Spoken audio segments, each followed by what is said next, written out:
Would you ask Lord Pickles to come back in, please? Okay.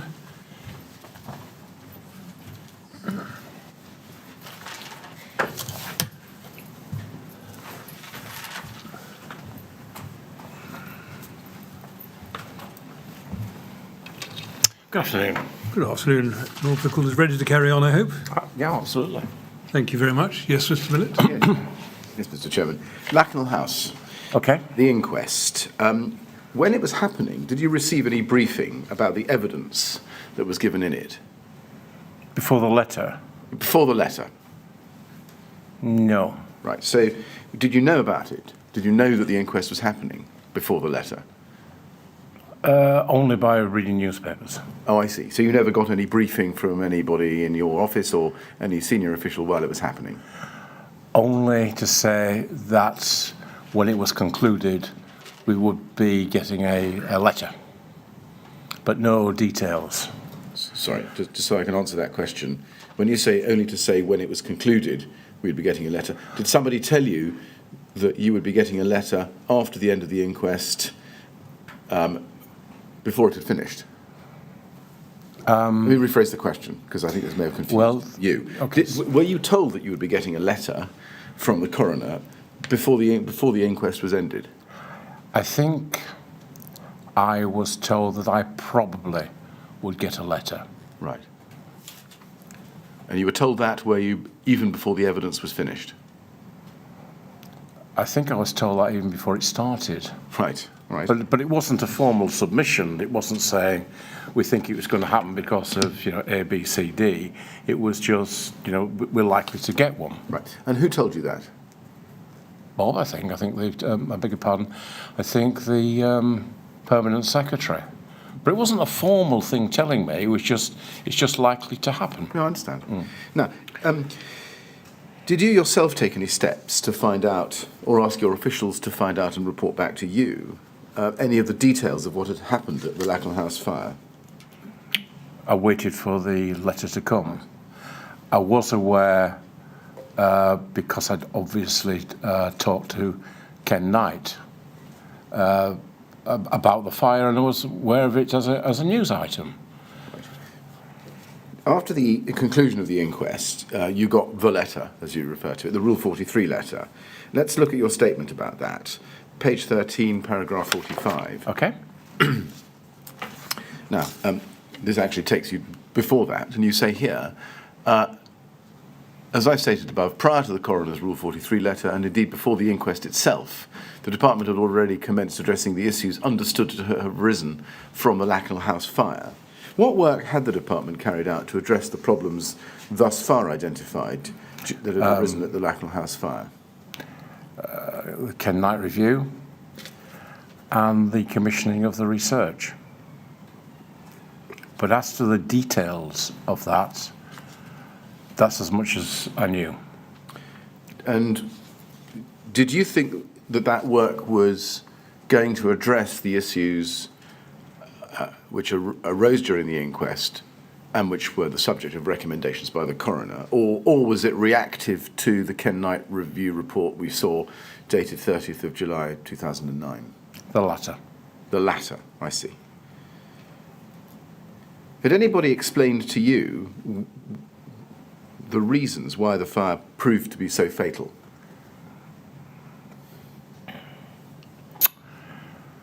This is purely from memory, what stuck in my memory. They may have said other things. But as I understood it, that the fire had jumped out of compartments where you would normally expect it to be contained. And in particular, it jumped from the frames of the windows. That was my understanding. I also said it was very unusual. But of course, the thing that really stuck in my memory and sticks every time you look at it is how young the victims were. I mean, I think the oldest was 34 and the youngest was less than a month. And two families just wiped out. It was hideous. Did that fact, which struck you and has stuck in your memory, prompt you to investigate yourself? even out of personal curiosity, what it was that had caused a fire of such ferocity and extensive fire spread? To be helpful, I think there's a kind of a fundamental misunderstanding of how government works, or how a Secretary of State works. I wouldn't consider anything without a submission. So, in short, if you want to know have I seen something, there will be a sub, it will be considered, and I'll be offered to take advice. Now, I think I knew that it was coming. I knew the letter would be coming, and I knew that I would receive advice on that letter, and I knew that that would be the appropriate time for me to act. It isn't a lack of curiosity. It's just I can only act on submissions. There has to be a kind of, in a way, a regulation on me, because in truth, as I explained, I think earlier this morning, the power of the department is the power that I personally hold. So there has to be due diligence. There has to be a way in which it's connected. So it would be very unusual for a Secretary of State to go out on a fishing trip to find out individually what happened, because I can only act on a submission. Does that tell us that Secretaries of State never act of their own initiative? No, that's not what I'm saying, and that's not close to what I'm saying. What I say is that Secretary of States have to act in due process, and if they don't act by due process, then the actions of the Secretary of State are subject to judicial review. Right. When you say you only ever act on a submission, are there instances or times when you seek a submission? Yes. Right. And was this one of them? No, because I knew the letter would be coming. Before the letter came, did anybody explain to you or brief you about whether or not the construction, particularly the exterior wall at Lacknell House, complied with the building regulations? No. Were you aware that Lacknell House had undergone refurbishment work before the fire? Yes, from the newspapers. From the newspapers.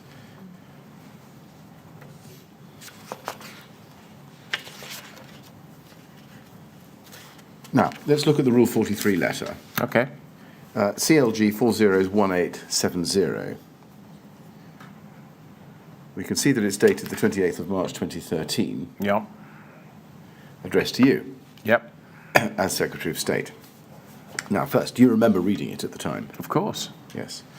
Now, you'll remember, therefore, that the coroner made recommendations under 4 headings in bold type on the letter.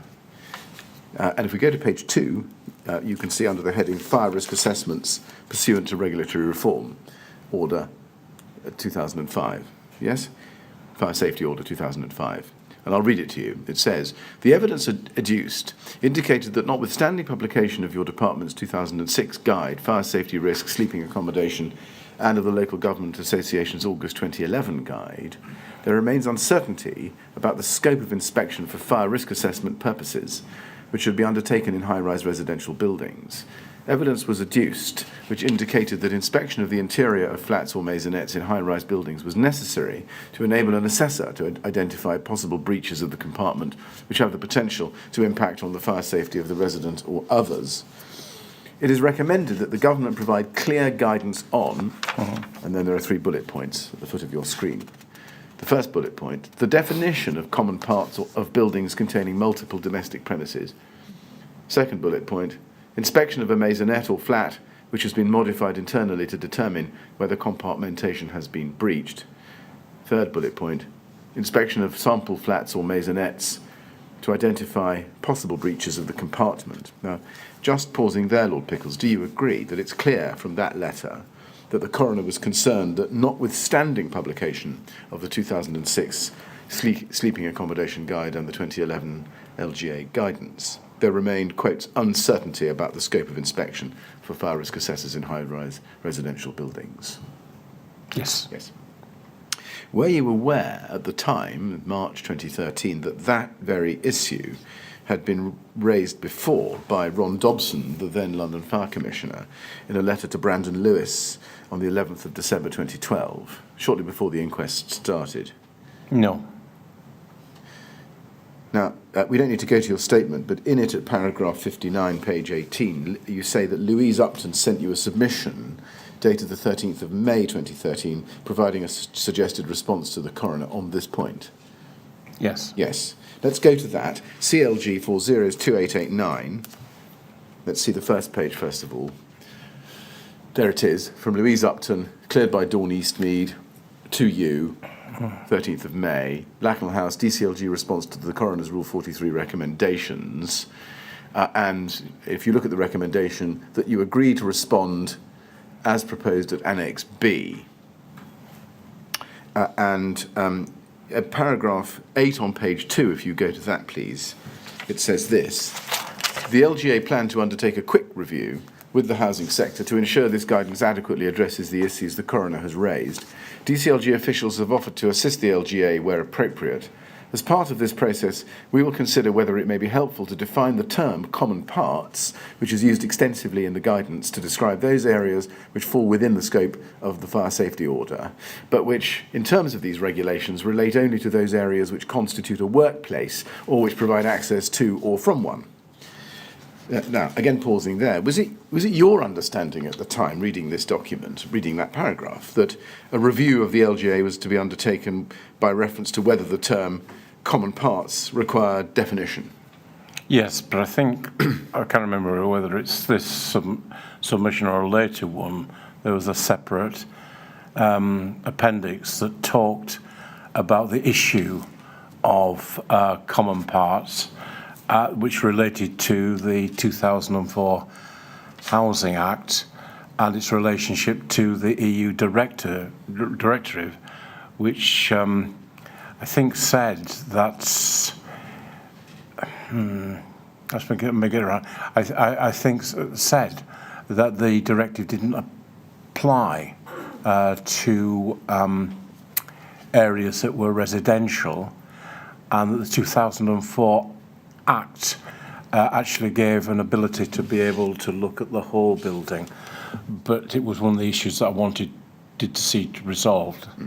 But it explains it in enormous detail. And actually, I don't know whether it's on this sub or not. I can't remember. What did you understand the review, the quick review, to entail? Well, on the common parts, to resolve if there was a conflict between the 2004 Housing Act and the EU directive.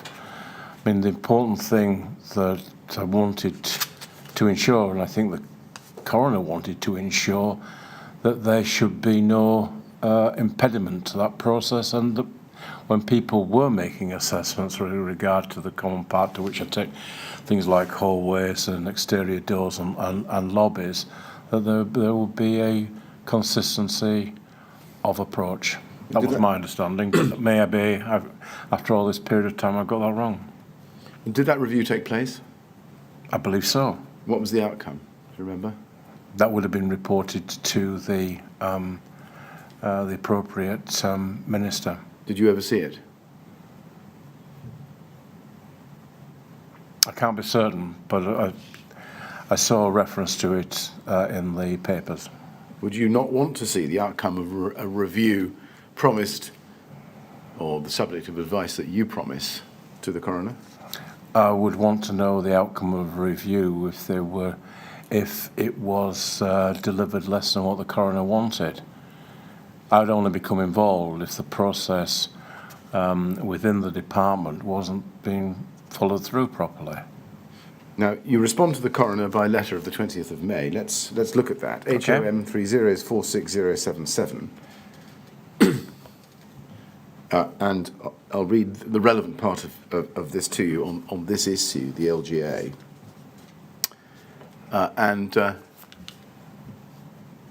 It starts on that topic 4 paragraphs down with the words, the first point. I can see it. And it reads as follows. The first point I would make is that following the fire, officials from my department worked closely with the local government association to identify the concerns of housing providers across all tenures about delivering and ensuring the safety of their residential buildings, we provided the local government association with grant funding to develop, in partnership with the housing sector and the enforcing authorities, detailed national guidance on the risk assessment process and the range of issues to be considered if the risk of fire to residents of purpose-built blocks of flats, including high-rise, is to be assessed and managed adequately. The guidance published in summer 2011 takes a practical approach to ensuring that those responsible for the safety of residents and others in purpose-built blocks can take a comprehensive and pragmatic approach to managing risk effectively within the context of the Housing Act 2004 and the Regulatory Reform Fire Safety Order 2005. The guidance is available on both the Local Government Association's website and the fire safety pages of the government's website. This fulfills my duty under Article 50, etc. And then if you go to page 2, Okay. it says in the second paragraph down, the housing sector's feedback on the impact of this guidance has been very positive, and I consider that it addresses sufficiently those issues which have been highlighted in your Rule 43 reports. However, we are not complacent. I fully support the Local Governments Association's proposal to consider with my department and other partners whether there are any implications for the guidance arising from your Rule 43 recommendations which may need to be addressed in a revised document. My officials are engaged with the Local Government Association on this matter. Now, just on the passages I've read to you, did you specifically approve those passages? I signed the letter. Yes, but that, I regret to say, doesn't necessarily mean that you read and understood and approved the full contents. Can I take it that you did, having signed the letter, in light of that answer? If the words on the document have the normal and ordinary meaning, yes. Right. Now, do you agree that your response left open the possibility that the LGA's review would prompt or might prompt a revision to the LGA guide? Yes. Yes. Do you agree that other than that, nothing else needed to change in respect of that document? I think it was important to gather the facts.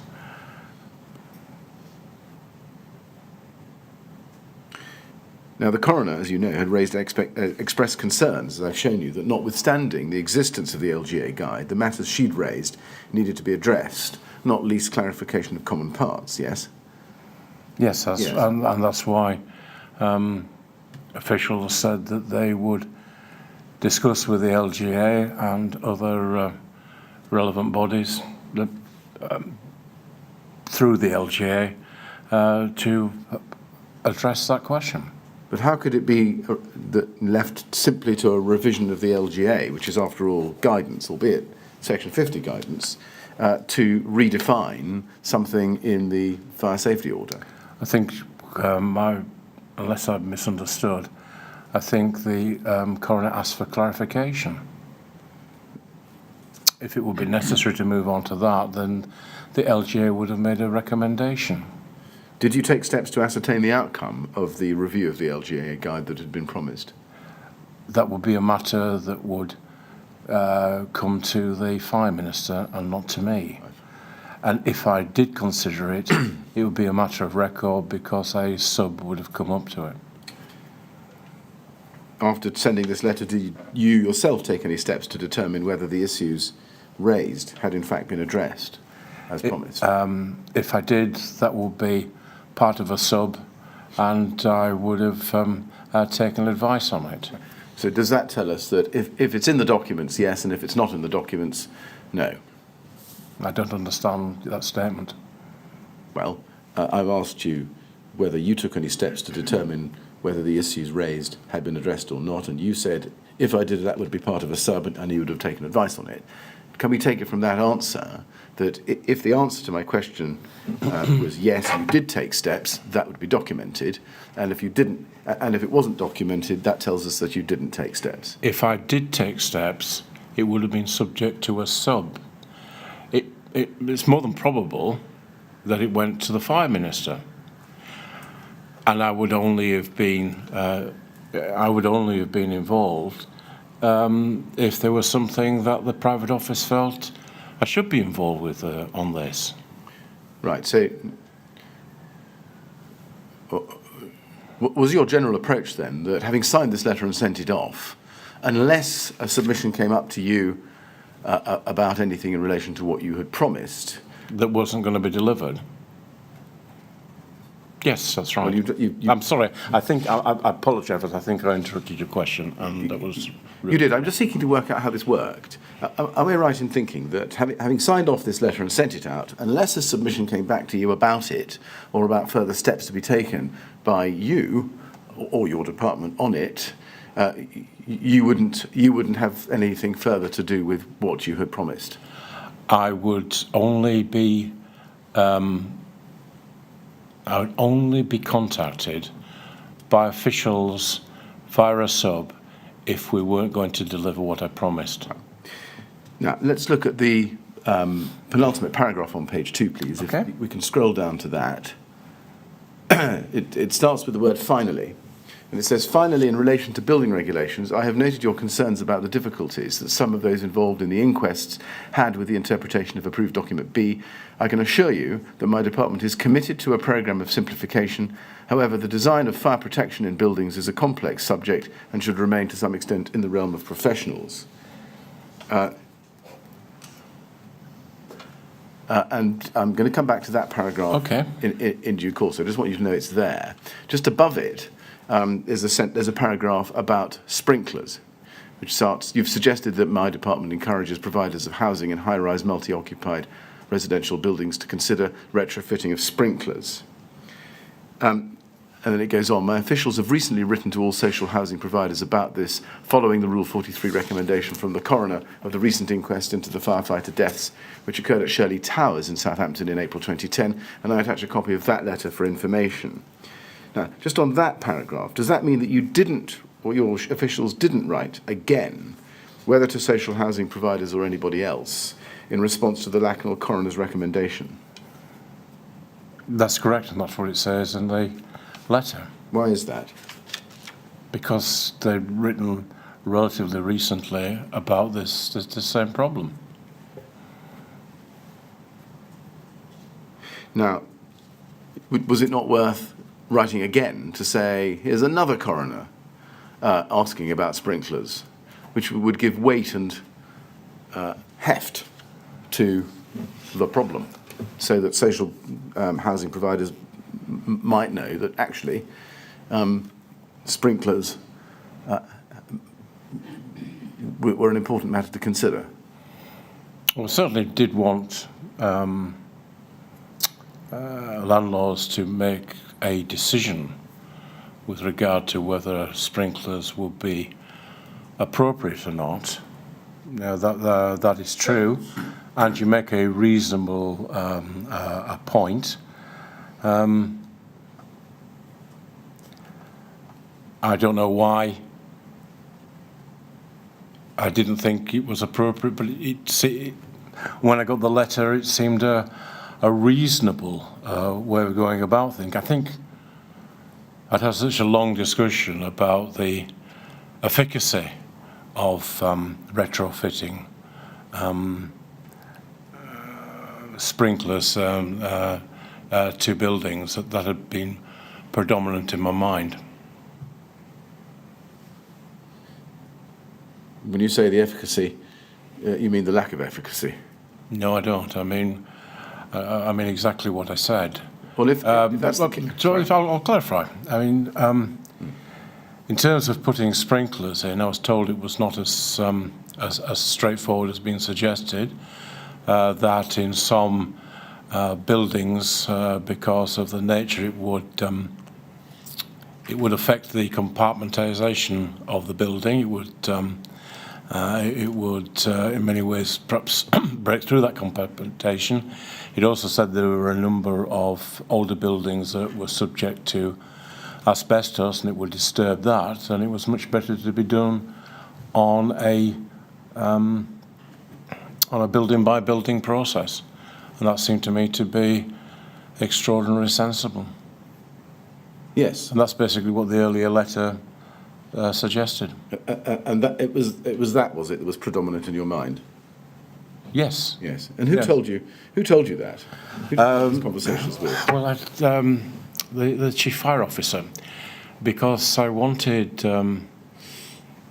I wanted an understanding why the coroner had not recommended retrofitting, full stop, but rather than just to encourage it. And as you're aware, I had quite an interest in sprinklers, but I thought that the line that was pursued by the fire officer was consistent with a line that Ken Knight has felt, and that seemed to me to be enormously reasonable, that a property by property decision should be made. Now, I understand that the inquiry's come to a different view, and of course I respect that.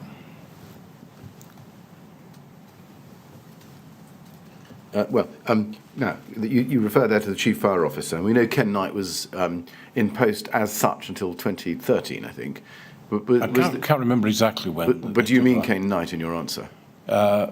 Say again.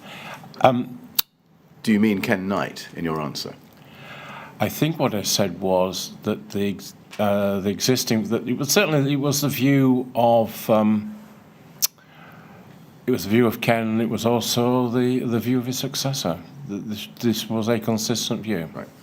Now, you'll recall that the coroner also made recommendations about approved document B. Yeah. And let's go back to that, please. That's CLG 401870. And let's go, please, to page 3, second bold heading in that document, Building Regulations and Approved Document B. Yeah. And I'm going to read all of this to you. I know Yeah. it's familiar to the panel because we've seen it a number of times, but it's important you see it word by word. And it says this. During these inquests, we examined approved document B, 2000 edition, incorporating 2000 and 2002 amendments, ADB. I'm aware that ADB has subsequently been amended and believe that a further amendment is due to be published soon. The introduction to ADB states that it is intended to provide guidance for some of the more common building situations. However, ADB is the most difficult document to use. Further, it is necessary to refer to additional documents in order to find an answer to relatively straightforward questions regarding the fire protection of properties of materials to be incorporated into the fabric of a building. It is recommended that your department review ADB to ensure that it, and there are 3 bullet points. Yeah. First bullet point, provides clear guidance in relation to Regulation B4 of the building regulations, with particular regard to the spread of fire over the external envelope of the building and the circumstances in which attention should be paid to where the proposed work might reduce existing fire protection.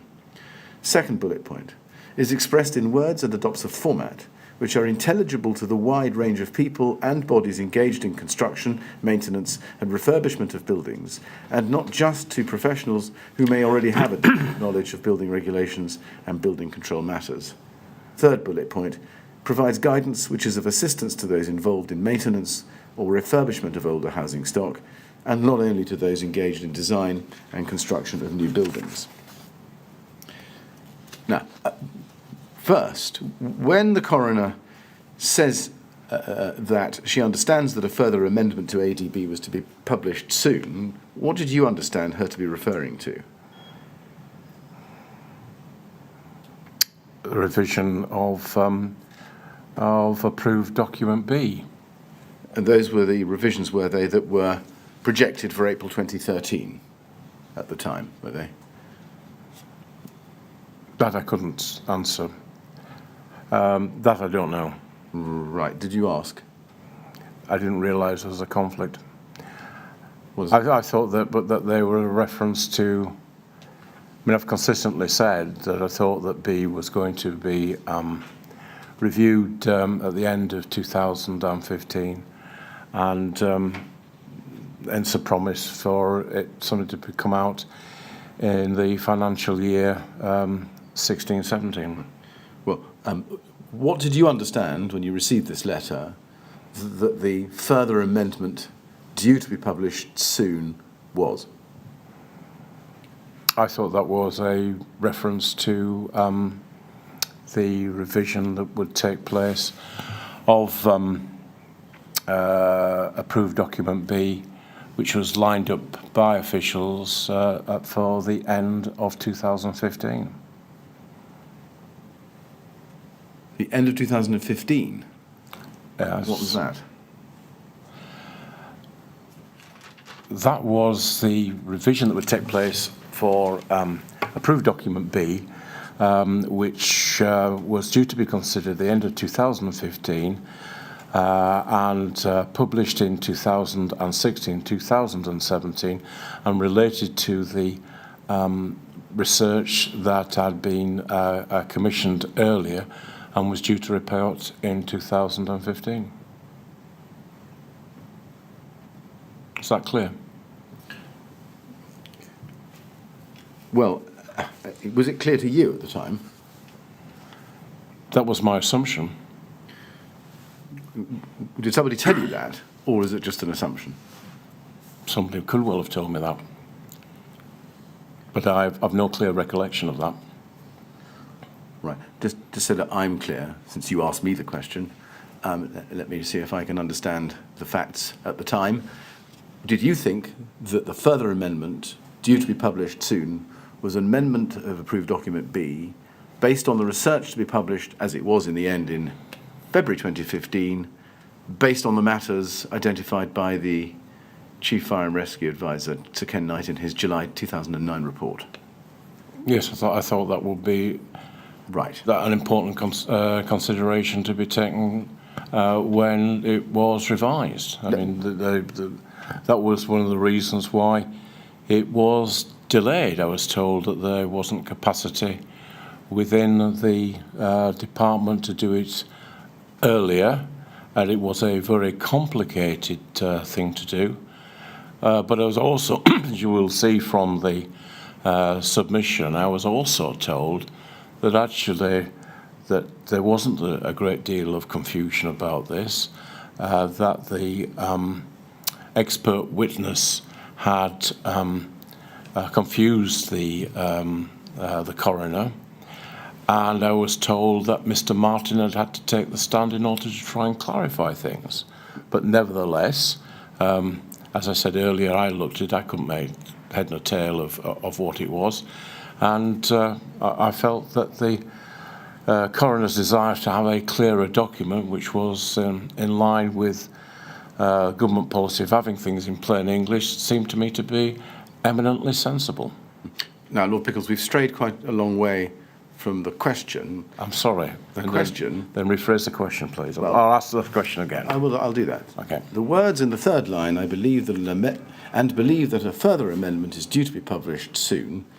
When you read that, did you think, as I think you've told us, but please clarify for us, that the further amendment due to be published soon was an amendment which reflected the research done in response to Sir Ken Knight's Lackenall report? Well, not until the research was received. I mean, you're asking me about what I thought at the time. Yes, I'm just seeking to understand. Please let me just make this point. You're asking me what I thought at the time. Yeah. I have no real clear recollection of what I thought at the time. What I'm looking at is a document which I've re-looked at again several times before this inquiry, and that's the interpretation I have. Now, I have that interpretation, I suppose, in knowing what did eventually happen.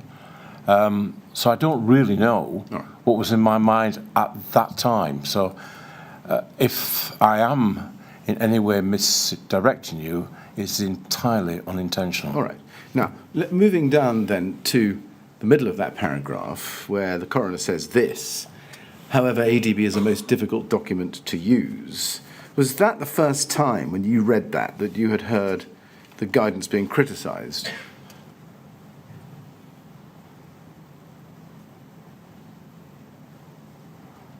I can't think of any other occasion, though I wouldn't rule it out.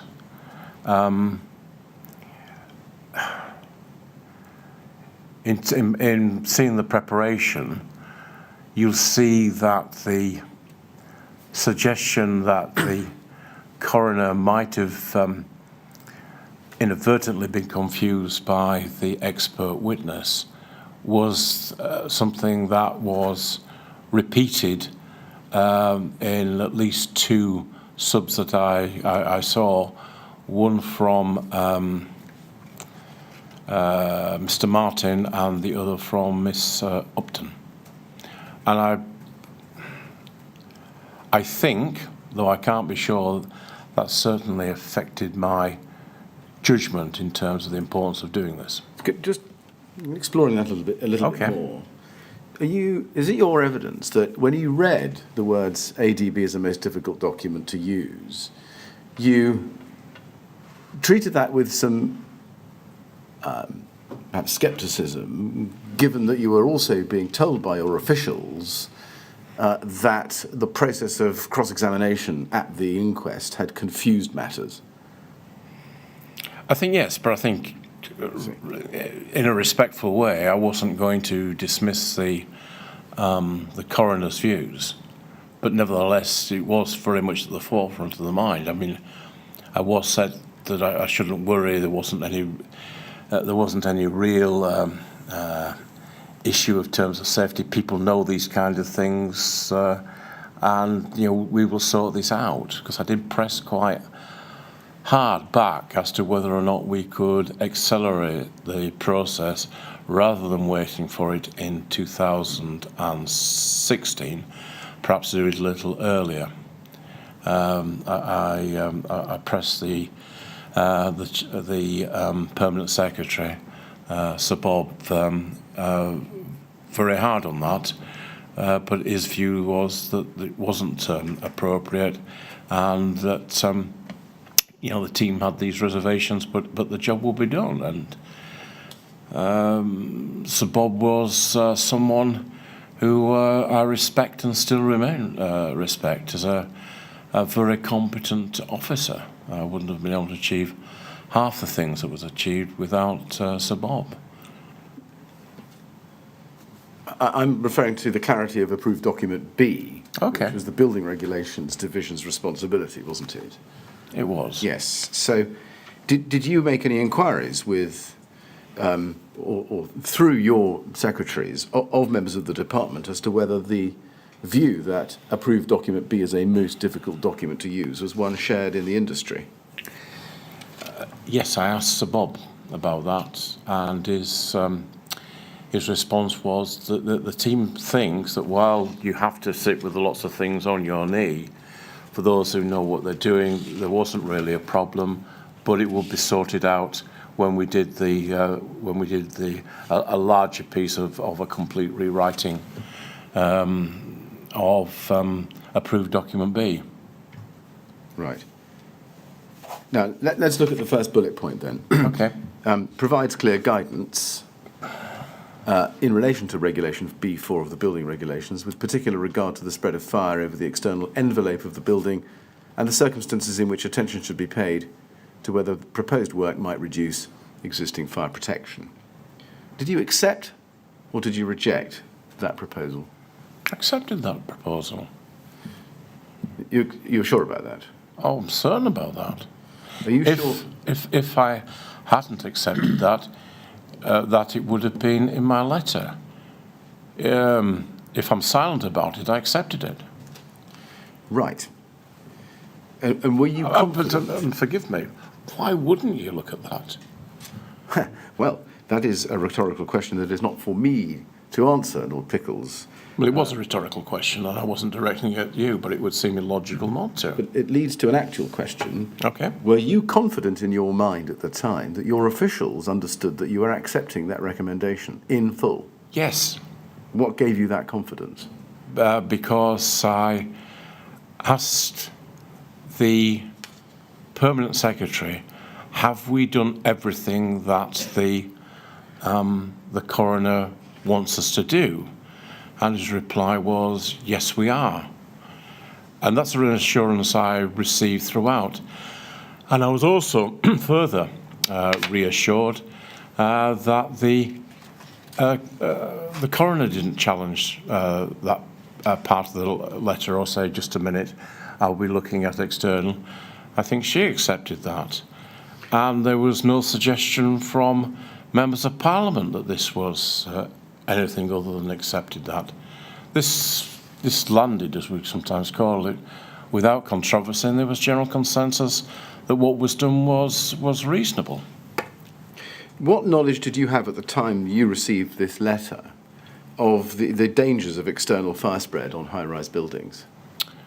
I been aware of what happened at Lacknell, which, as it was explained to me, that windows had been fitted inappropriately and to breach the compartment and moved from flats, jumped from one floor to another. That was my understanding.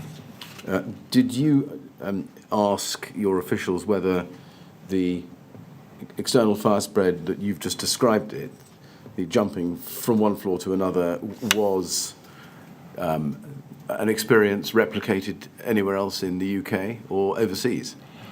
They told me this was a very rare event. They made no reference to any event that had taken place overseas. And who told you that the windows had been fitted inappropriately? I can't be 100% certain, but I think the Permanent Secretary. But he'd be acting in good faith with information from the team. He wouldn't know that independently. Now, I asked you earlier about overseas fires, and I gave you a short selection of a much, much longer list of exterior high-rise fires involving ACM cladding with a PE core. The inquiry's expert, Mr. Jonathan Sackler, has told us that the fires in the UAE and in Dubai later were very well covered in the UK news media and technical press at the time.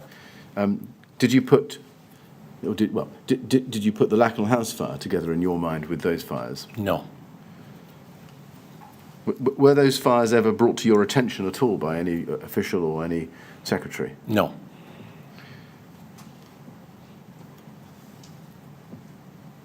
How did your department specifically address the concern raised in that first bullet there about the spread of fire over the external envelope of a building?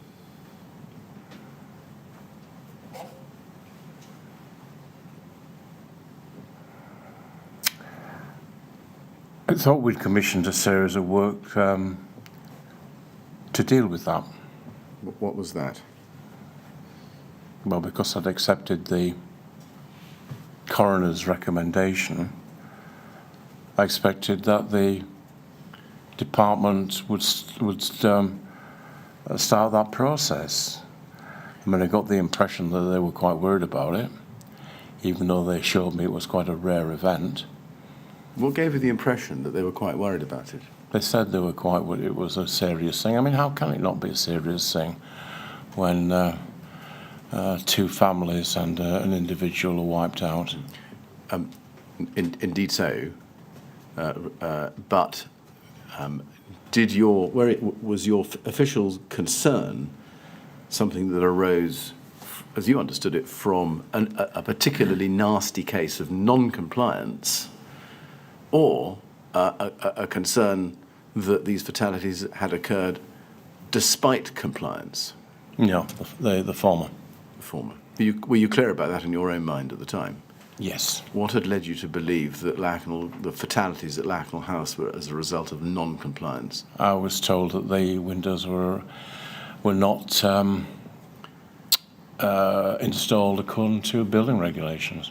Did you take steps to find out precisely how that was so? I made the reasonable assumption that the department would have this in hand. And if it was a case, as you say, that the windows were not installed according to the building regulations, did you ask yourself the question, well, if this is a simple case of non-compliance, why is it necessary to review approved document B at all? No, that never occurred to me, because I thought there were good and compelling reasons to renew, to relook at document B, because quite a bit of public money have been spent in various research streams to look at it. The coroner made a reasonable suggestion that you had to look at too many different pieces of paper. She was also saying that actually it should be understood by people who weren't technical. It was the government's policy to produce things that were technical. So I think I've given you 4 good reasons why that should happen. Did you think at the time that the recommendations made by the coroner here, these 3 recommendations, had anything to do causally with the deaths at Lacknell House, or nothing to do with the deaths at Lacknell House, but were something that had just arisen during the course of the inquest and were required for better regulation? I wouldn't have liked to separate what she was suggesting between the deaths and the things that came out of the inquiry. So I don't think I would make that judgment.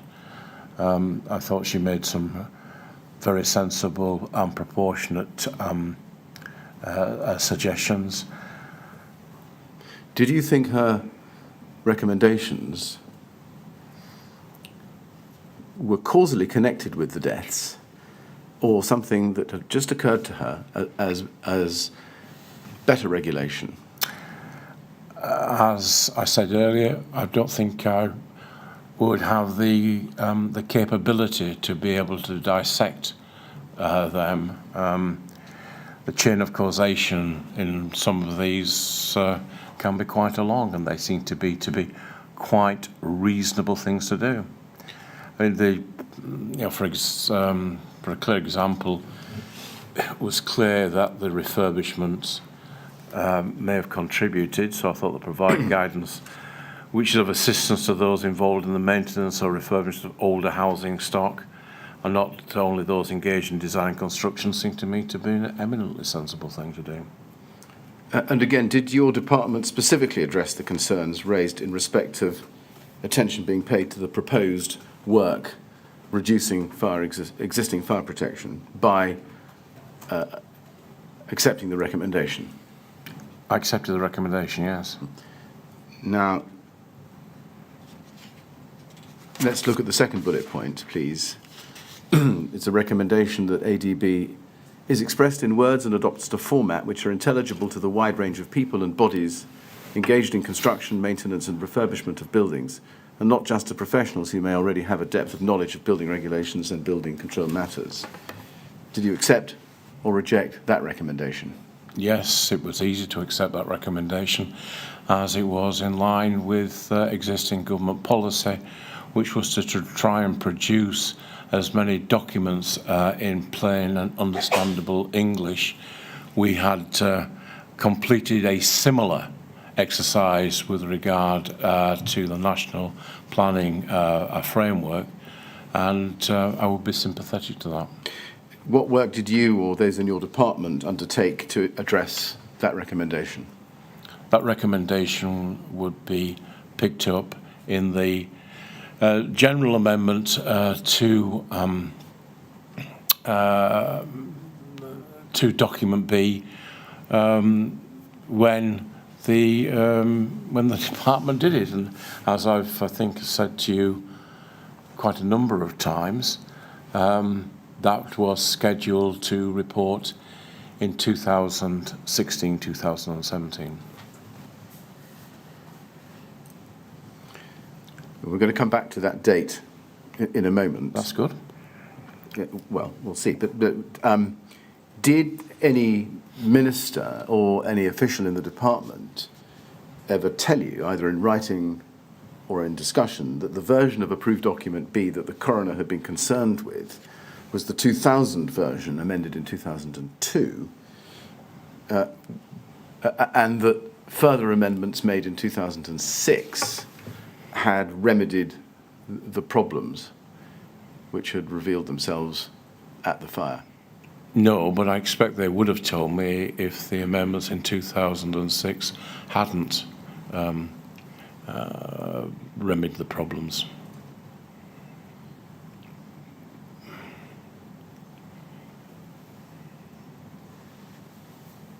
Well, that would depend, wouldn't it, upon whether you were told or had given thought to whether that the fire at Lacknell House was as a result of non-compliance or as a result of compliance with defective and inadequate regulation, wouldn't it? No, it would depend on whether or not the coroner's recommendations have been adhered to.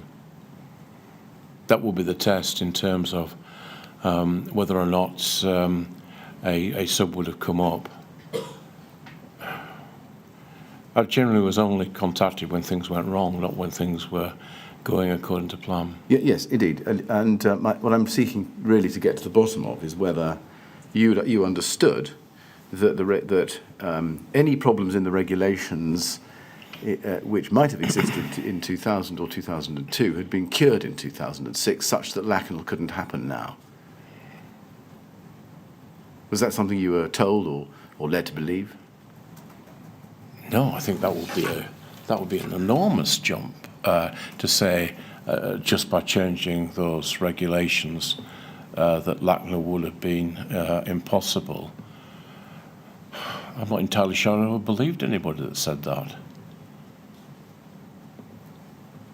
All right, let me try it slightly differently one more time. Okay, I'm sorry. Did you understand that the problems, any problems which had existed, whether as a lack of clarity or readability, particularly with respect to external fire spread, in the 2000 or 2002 regulations, had been addressed in 2006?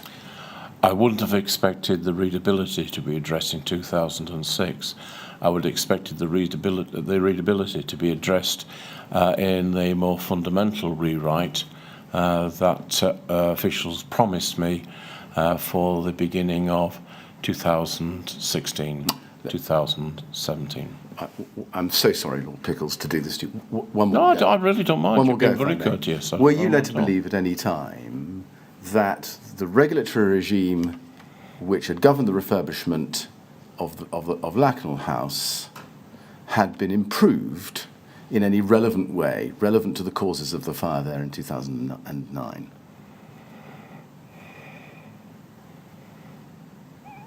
I don't remember receiving those assurances, and I would not have anticipated matters relating to the readability to be addressed until towards the end of the Parliament. Right. Now, can I just show you then, in light of that, what Richard Harrell told the inquiry? Day 243, please, page 77, line 4.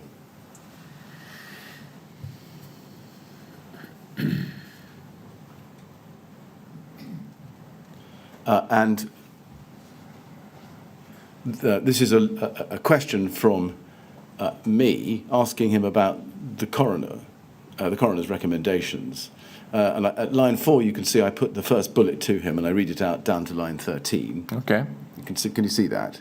Well, I can see. Is this? If we look back at the first again, this is at. Yeah, exactly. Okay. That reads down to line 13. Okay. I'm quoting to him the first bullet point from the coroner's recommendation. And then I asked the question at line 14, was it your understanding when you were head of technical policy that this recommendation had been accepted or rejected by the department?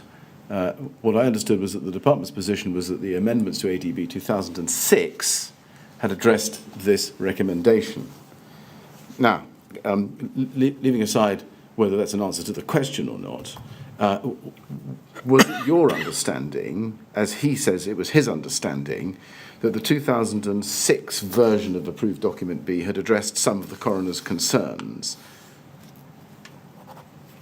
No, I don't think I was briefed or informed on anything relating to that.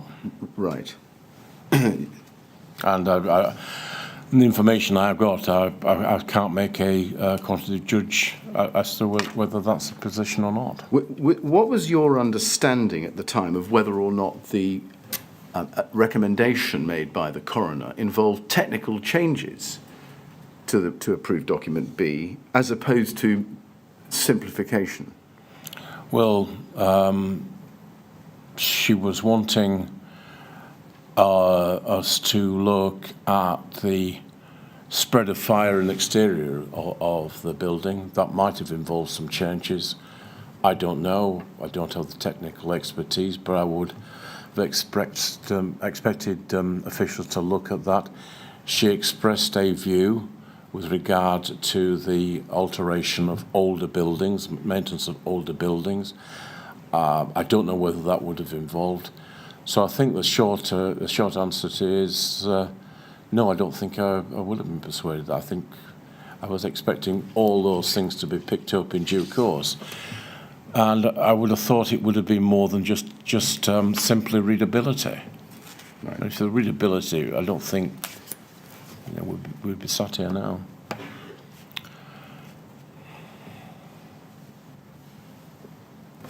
And finally, let's look at the third bullet point of the coroner's letter. If we could please go back to that. It's at CLG 401870, page 3. There it is. Provides guidance which is of assistance to those involved in maintenance or refurbishment of older housing stock, and not only those engaged in design and construction of new buildings. Did you accept or did you reject that recommendation? I accepted that recommendation.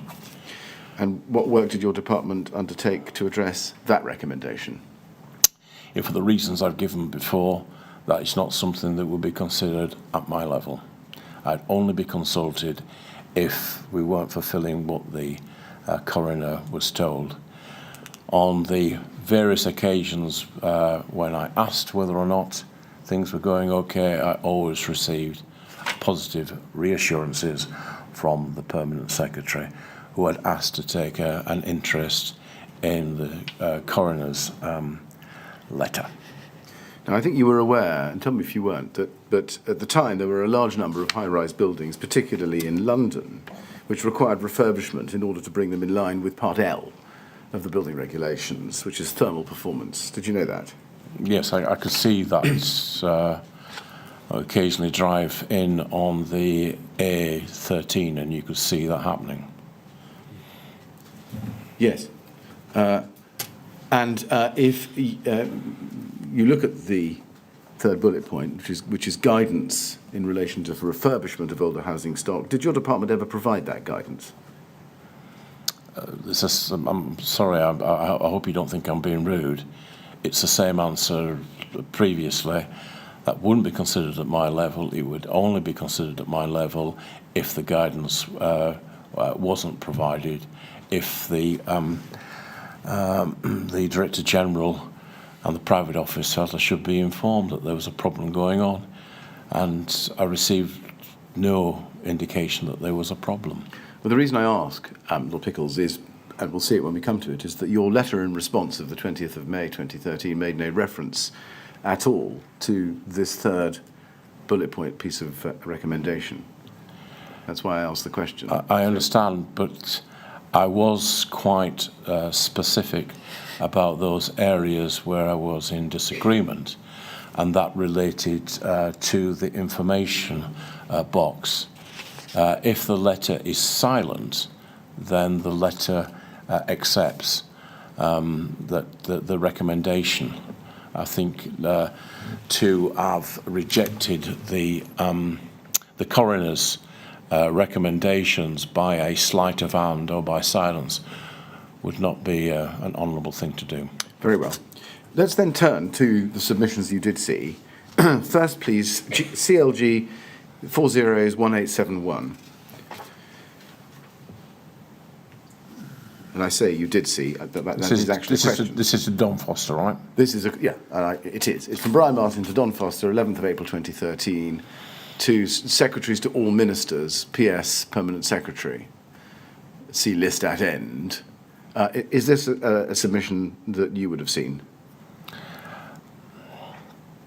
Not necessarily have seen. However, I think when I received the final submission, I would have had the views of Don and I think Brandon and possibly one other. Yeah, yes, and we can see, I think, later that you did get to see this the following month, about a week before the letter went out. Okay. So let's, I think, assume that you did see this. Okay, I'm happy to make that assumption. I just want to ask you, though, the PS there before the slash, is that your private secretary? When it says Secretaries to all Ministers, PS, Permanent Secretary, does that come into your private secretary's office? No, it's PS. It's Secretaries to all Ministers, PS to the Permanent Secretary. Right. The Permanent Secretary has a private secretary as well. That's the Permanent Secretary's private secretary. Yeah. And there should be a list. Well, it says there's a list at the end, so it will actually tell you exactly who saw it. There is. We can go to that, but I don't think the names would necessarily mean anything to you. But we can look at page 3 if you'd like. No, it's entirely up to you. I'm in your hands. Now, let's go then to the summary, further down page 1, please. Okay. If we go back to that. And it says, this submission seeks your views on the Coroner's Rule 43 recommendations, specifically regarding building regulations, following the inquest into the fire at Lacknell House. And under the recommendation, it says this, that you agree to respond to the Coroner's recommendations at Annex A, page 3, regarding building regulations as follows. A, acknowledge that the guidance in approved document B, fire safety, can be difficult for inexperienced people to apply. B, commission a review of guidance currently provided by the replacement window competent person scheme operators to their members to ensure that there is proper understanding of the scope of the schemes and where fire protection requirements affect window installations. C, set out the government's intentions to issue a revised approved document B in 2016 to 17 following a full review of the fire safety aspects of building regulations. This would use the department's new style guide for easy-to-read approved documents and take account of current research which is due to deliver in 2015. Now, can I take it that 11th of April 2013, it's only a fortnight or so after the letter comes in, that this was the first submission made to you, or that you would have eventually come to you? They would all come together. Yes. Now, looking at A, let's have up at the same time, please, the actual recommendation made by the coroner, CLG 401870, page 3.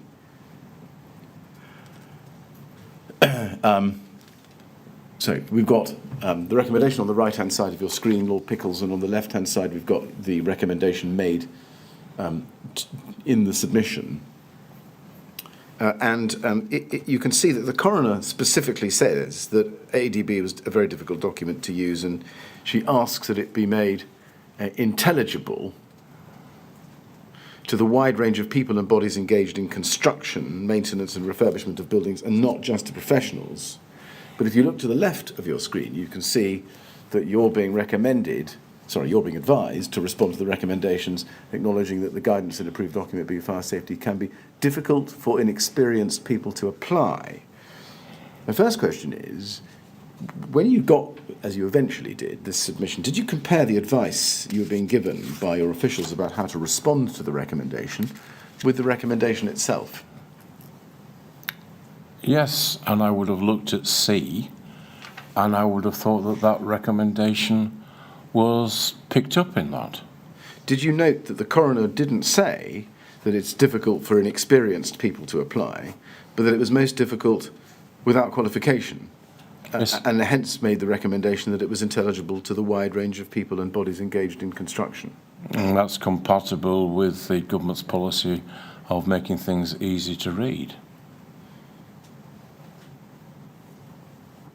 Yes, my question was really whether or not you noticed that the acknowledgement was acknowledging something that the coroner hadn't said.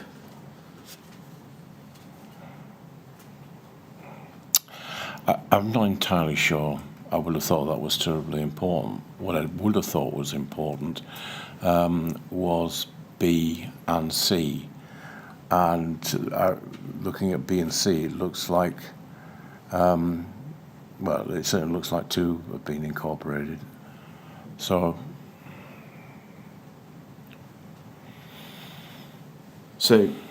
did you read C as essentially a response to, well, now tell me this. When you read C, which of the 3 bullet points did you think it was a recommendation to respond to? I thought it was responding to bullet point 2. Right. Well, it's clearly not applying to 1 or 3. You didn't think it was applying to 1? Well, that relates to the spread of fire over an external envelope. Indeed. Yeah. You didn't? Right. Now, looking at B, commission a review of guidance currently provided by the replacement window competent person scheme operators, etc. What recommendation was that advice directed to? It wasn't. Did you notice that at the time? Yes, and I think it makes clear in my letter that we decided to do this as additionally, and the sub certainly made that clear that we were doing it additionally. I just picked up from evidence, and I didn't think it was unreasonable to do something that came up in evidence, but the coroner didn't specifically mention. And certainly she was gracious enough not to raise any objection to us doing so. I should just mention at this point, to ask you at this point, were you aware then, are you aware now, that the coroner has no jurisdiction to engage in a debate with you about her recommendations? I think she wrote back about the sprinklers, and I wouldn't have regarded a further inquiry as a debate. Looking at C, coming back to that then, it says, set out the government's intentions to issue a revised approved document B in 2016-17, following a full review of the fire safety aspects, etc. And then in the last line it says, take account of the current research due to deliver in 2015. I think, just confirm for us that those are the pieces of research generated by instruction in 2012, originally based on the Ken Knight report from July 2009. I think that is right. And therefore, by definition, that current research due to deliver in 2015 was not and could not have been in response to either the evidence at Lakanal, the inquest at Lakanal, or the recommendations to have come out of it. No, but I thought in terms of explaining why there would be a delay in approved document B, that was a relevant thing to be said. And as you will see in the letter, I informed the coroner that's the case. Having gone through each of the recommendations and each of the advice about the responses, do you agree that the advice to your junior minister about how to respond to these recommendations really bore very little resemblance to the recommendations themselves? I don't think they were of the first order of quality. Why did you sign? What did you do with that advice then when you I accepted the coroner's recommendation. And if we go to page 2 of this submission, we can see considerations. Which submission are we talking about? I'm so sorry. Let's remove the recommendations from the screen and concentrate on CLG 408171. If we could just have that up, please. And under considerations there, can we blow that up? Thank you. There are 3 paragraphs we should look at there. During the inquest, there was considerable attention paid to alterations that had been made to the building during its lifetime. This included replacement of the window system in 2006. This system took the form of a series of frames that formed windows, doors and wall panels. The fire spread both up and down the outside of the building, and this was found to be exacerbated by the incorrect specification of the wall panels. The work had been carried out by a window installation contractor that was registered with the Fencer Competent Person Scheme. This was the first scheme of its type and was still in its infancy when the work was undertaken. The contractor issued compliance certificates for its work, which were taken as evidence of compliance by the landlord, London Borough of Southwark. At the inquest, it was acknowledged that the offencer scheme did not extend to the certification of the wall panels and that the panels themselves did not meet the guidance given in approved document B. Unfortunately, the expert witness appointed to advise the inquest gave confused and conflicting evidence on what was required by building regulations at the time. This was to some extent due to the process of cross-examination, and it became necessary for me to give evidence to clarify the situation. Now, did you note from that when you did read this in the May of that year that it was the work that was done to the existing building at Lakanal House that was the focus of the inquest, as opposed to the original building? Yes, I thought it was. I had to understand it, whether correctly or incorrectly, that it was these were replacement windows, part of a refurbishment that compromised the compartment within the flats, which then unusually spread elsewhere. That was my understanding. If the fencer scheme, as described, did not extend to the certification of wall panels, and the panels used at Lacknall were not compliant with ADB, did you ask yourself or any official, well, what was the point of extending the fencer scheme, given that it wouldn't address the problem of non-compliance?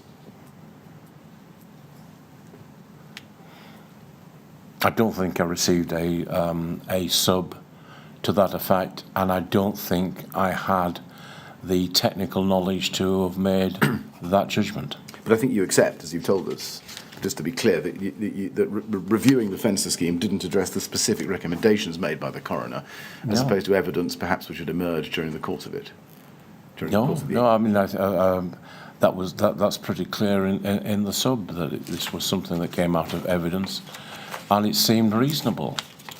If I hadn't have taken that action, it's possible that some other inquiry or this I might be asked why I hadn't accepted the officer's recommendation to do that. Now, I've read to you the paragraph at 9 and 10 about confused evidence.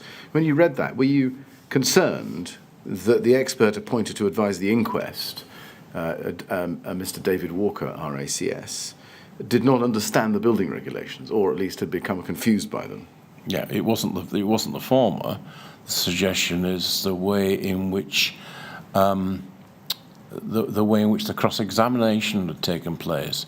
It's not a suggestion that the man was incompetent. It was just a suggestion that the way in which the cross-examination had taken place. I understand at a coroner's it's not as quite as discursive or as courteous as you are in this process.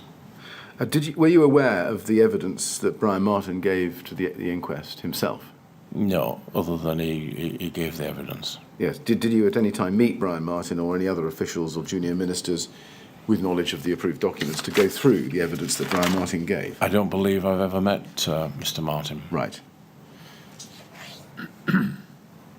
And nor would I at my level. Looking at paragraph 10, where it says, given the confusion in court, it is unsurprising that the coroner has criticised the clarity of the guidance in approved document B and has called for it to be made clearer. Is it that which meant that you took the coroner's recommendation with a little bit of a pinch of salt? No, it would not be fair to say I took it with a pinch of salt. That would be... It would explain why I felt that it wasn't immediately urgent to be addressed and could wait for a comprehensive review, but coroners are not people that you should lightly dismiss. So I think I would roll back well from pinch of salt. I think that wouldn't be an unfair and unjust characterisation of my attitude. All right. What did you take to be the relevance of paragraphs 9 and 10, so far as it referred to confused and conflicting evidence at the inquest, to the recommendations that you were being asked? 9 tells me that the fencer scheme wasn't working terribly well and they were going to try to address it.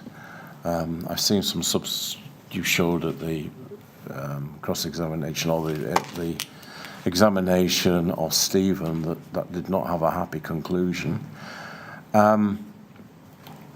With regard to 10,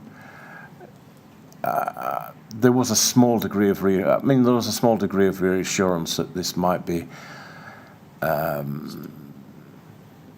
easier to accommodate than I might have first thought, but no more than that. Easier to accommodate the coroner's concerns. Right. But it's a marginal thing. I mean, it clearly did affect my mind. It did affect my judgment on it, but I don't think it affected it detrimentally to the extent that I rejected what the coroner was said. did it occur to you that the confusion at the inquest might have arisen from confusing or unclear language in the statutory guidance itself, as opposed to a conflict of evidence about it? That's not what the sub says. No, but did it occur to you that that might have been the case? I think that would, I mean, I'm not being flippant, but you've got to offer some degree of trust of what you're in front of me. I aren't looking at every sub and saying, is this man lying to me? There was nothing within it. I'd already heard this story that there'd been a problem, so it probably played into the narrative. But I certainly didn't dismiss the coroner's recommendation, particularly as it was in line with government policy to have a much clearer understanding of my brief look at it seemed a pretty difficult thing to understand. Mr. Chairman, is that a convenient moment? Yes, I think it is. Thank you. Well, it's time to have a break for the afternoon, Lord Pickles. We'll take the break now. We'll come back, please, at 25 to 4. Okay. And as before, please don't discuss your evidence with anyone. Thank you. Thank you very much. Would you care to go to the usher, please? Thank you.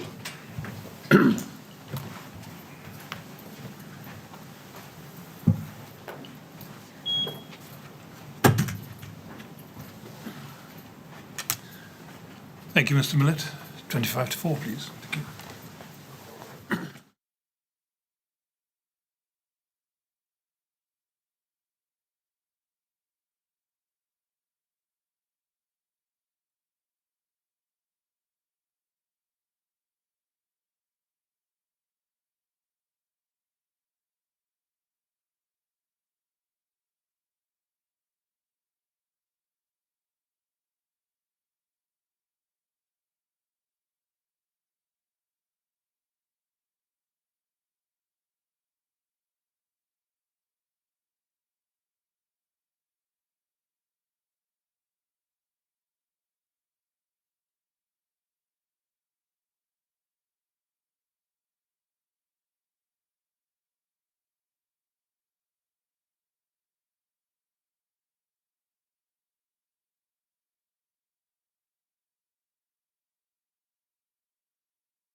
We'll ask Lord Pickles to come back in, please.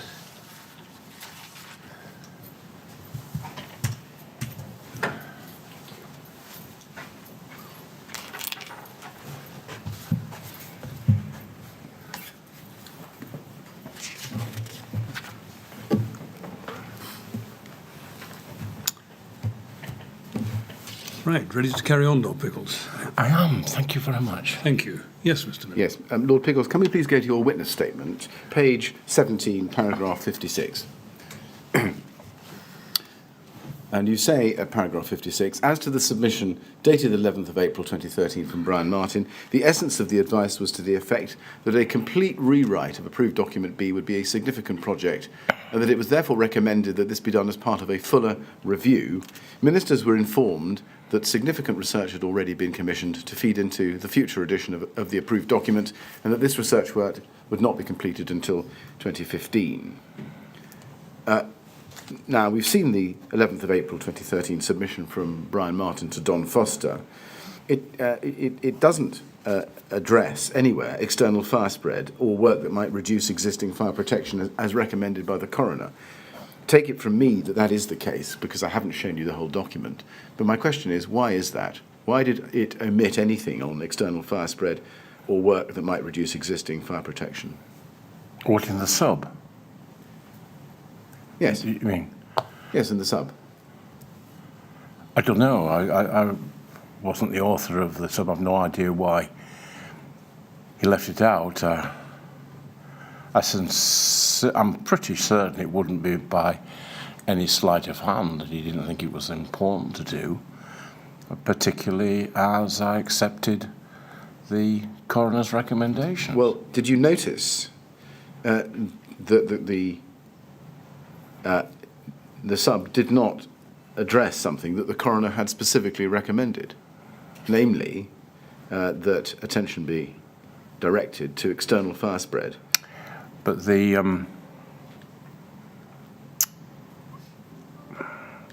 I accepted the coroner's recommendation. I said that not just to be tedious in repeating it, but it doesn't matter that much in terms of what the official said. In me arriving at a decision, I made a decision that we would accept the coroner's recommendation. Well, forgive me, the submission doesn't simply say, we advise you to respond to the coroner and tell her that all 3 bullet points are accepted as recommendations in full, does it? That would have been a simple thing to do and could have been done, but that wasn't done, was it? It wasn't done. I can't give you a reasoned explanation why that should happen. I am confident that it wouldn't have been a sleight of hand because an admission from a sub to a Minister of Parliamentary Secretary wouldn't trump the Secretary of State accepting the coroner's recommendation. All right. Now, looking at it slightly differently, was it your intention, in your capacity as Secretary of State, to address the question of external fire spread and also the question of work that might reduce existing fire protection in the fuller review to which you refer here in your statement? I would expect it to have been addressed in the fuller review, but if there was any urgency, if there was a felt to accelerate that, I would have been supportive of the officials doing that. If the officials felt that that should have happened, then I would have expected them to speak to their respective line managers, and I would have expected that then to have arrived on my desk. I mean, I don't want to get... I'll just say this because it might save a lot of time. The people that work in the private office are really bright. They're really the top people. They're there to spot problems that are taking place. They're there to ensure that the place runs efficiently. I explained, obviously, that in terms of taking decisions, that there has to be a degree of due diligence. So I would expect them not to sort of say, oh, it's all a bit too difficult and I really can't ask and I don't want to get into a fight over this. If it's a matter of public safety, one, I would have a duty to act had I been told it was happening, but I also believe that there is a duty of care to ensure that I'm faced with that difficult decision. Well, why didn't those in your private office, bright as you say they were, point out to you that in going back to the coroner in the way that you reflect here at paragraph 56 of your statement, you weren't picking up every single piece of the recommendation that the coroner had made? And you should do. I have already answered that question, and I've said that I only really went into any details where I respectfully rejected the coroner's recommendation. The fact I didn't mention something, I wouldn't do it by sleight of hand and said, oh, well, if we don't say this in such and such a thing, we don't need to do it. I publicly accepted the recommendation. And I think the consensus around the building was that I accepted that recommendation. And I think the consensus within Parliament in opposition benches was that we accepted that. Nobody at any time, until now, until today, has suggested to me that I didn't accept the coroner's recommendations, except for those that single item where I did a disagreement, and also to issue a regretful apology that I couldn't do the review before 2016-17. See, the problem we have, Lord Pickles, is that neither in the submission that I've been showing you, nor in your statement here, nor, as we'll come to see in a moment, any of the submissions which led up to your letter of the 20th of May, or your letter of the 20th of May, is there any reference to your accepting the recommendation specifically in relation to external fire spread? So what were we to make of that? Or what is the reader to make of that? What the reader made of that was what I thought the reader made of it when it was delivered, that I had concerns with regard to the information box, and that I regretted not being able to deliver the review before 2016-2017, but that I accepted the coroner's recommendations. I don't think I needed to go through every single one of them. I accepted her recommendations, except the point you're making, that she can't enter into a debate. But I think, given that she wrote to me on sprinklers, if she felt that I hadn't accepted those three very important points, it would have been included in the letter. I think if anybody, saving yourself right now, had suggested to me that I hadn't accepted those recommendations, either by parliamentary question, written or oral, or by debate, I would have said most affirmatively that I had accepted those recommendations. The thought that I hadn't accepted those recommendations had not crossed my mind until a little earlier today with your suggestion. Looking at the fourth line in paragraph 56, and we can go back to the ministerial submission if you like, but it says there, ministers were informed that significant research had already been commissioned to feed into the future edition of the approved document, and that this research work would not be completed until 2015. Now, that, I think you confirmed to us, was, to the best of your understanding at the time, the 7 work streams which had been commissioned in 2012, so before the inquest, arising out of Sir Ken Knight's report in 2009 at Lacknall. My question is, did you know that none of those 7 work streams looked at the external spread of fire over the external envelope of a building as specifically recommended by the coroner?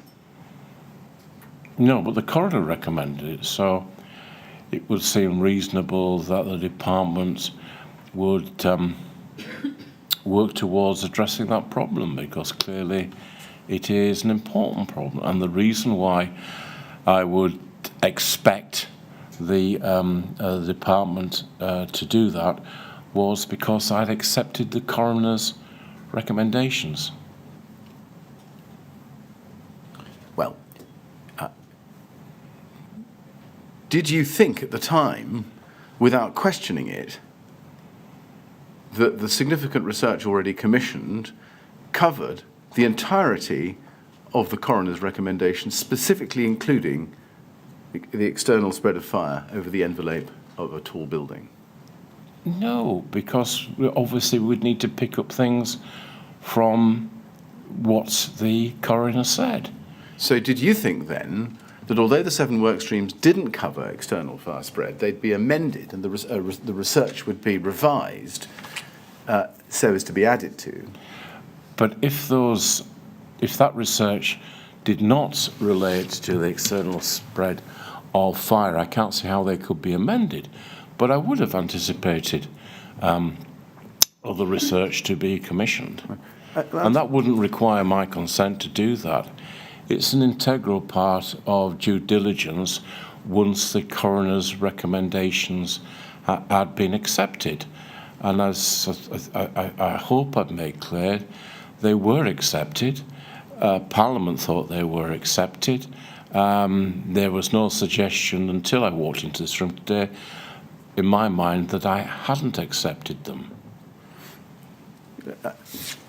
Let me see if I can get at this in an even more focused way. At the time, April, May 2013, when you were told that there was significant research already commissioned to feed into a future edition of Approved Document B, did you think that that had already covered the question of external fire spread, or did you think that the research didn't cover it, but now new research needed to be undertaken in order to do so? I thought that a series of research had been commissioned that would report in 2015. I thought that the coroner's concerns with regard to the external spread of fire within buildings, I beg your pardon, outside buildings, would be addressed. Not being technical, I had no idea how easy that would be to address, but if additional research had to be commissioned, that would not have required my explicit consent because I'd already accepted the coroner's recommendations.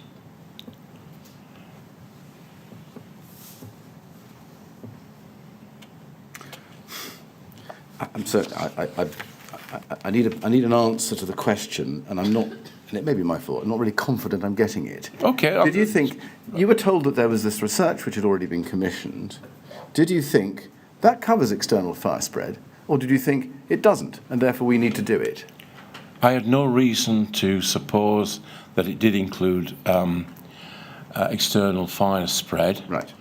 The fact that it didn't include external fire spread would not have precluded additional research being commissioned.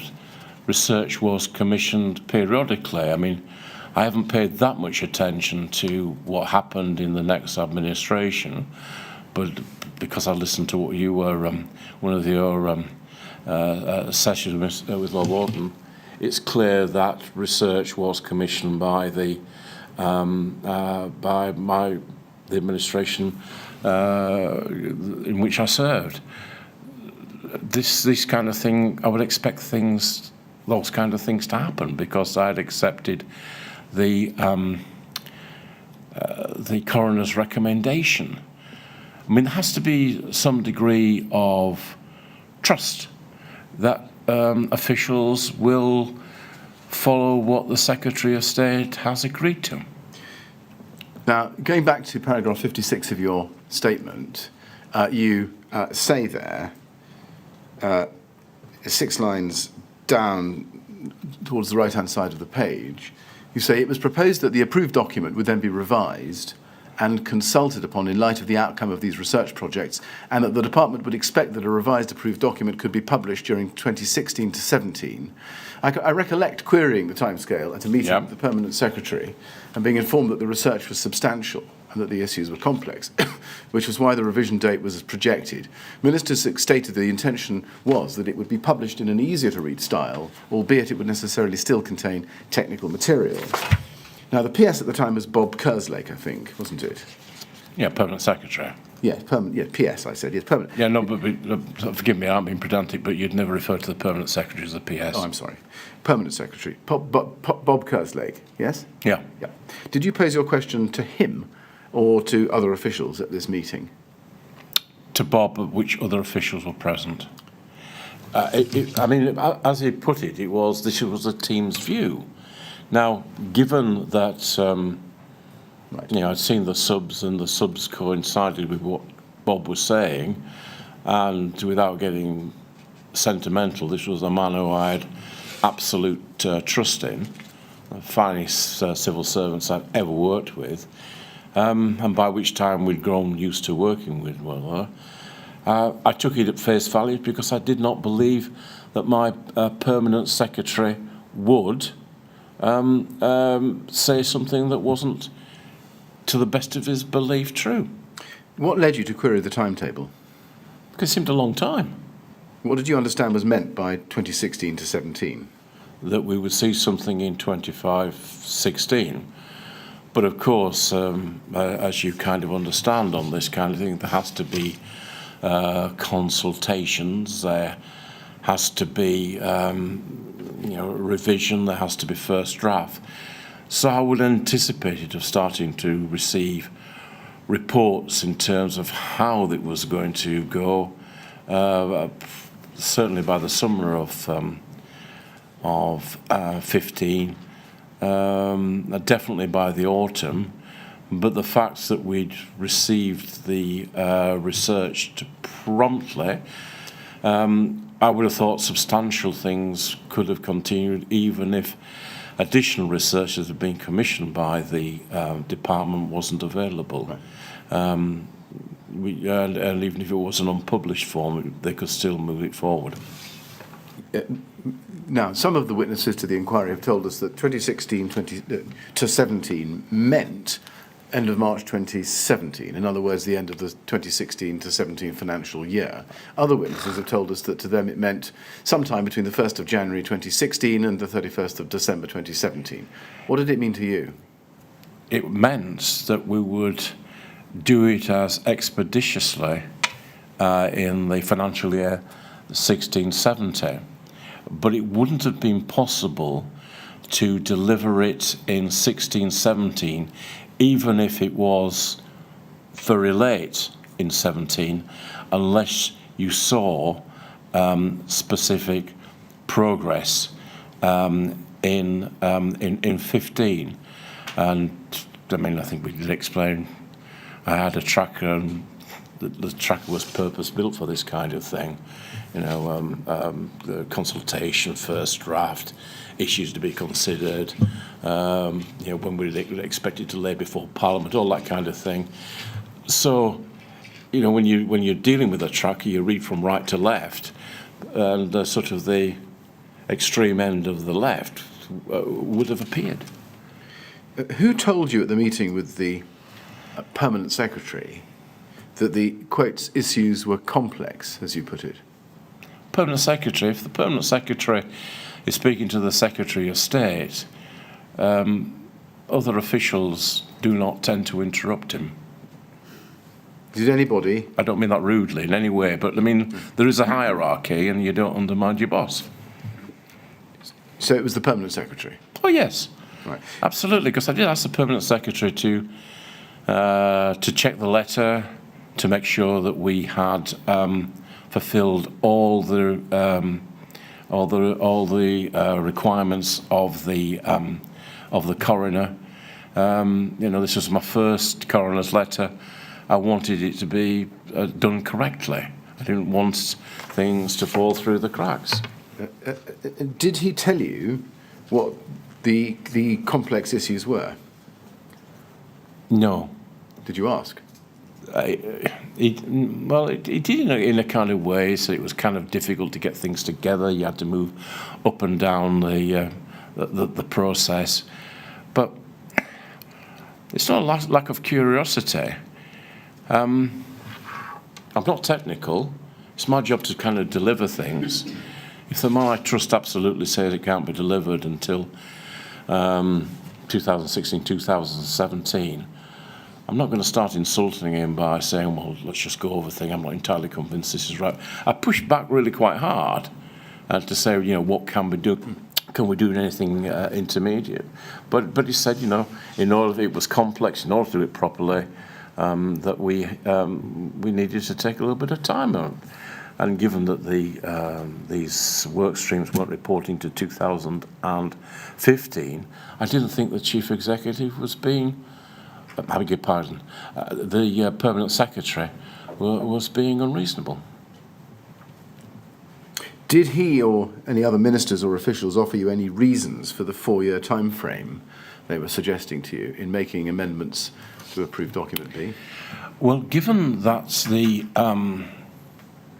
the work stream weren't due to report until 2015, that seemed to me to be, if not conclusive, a fairly substantial part of the jigsaw that was necessary to put together.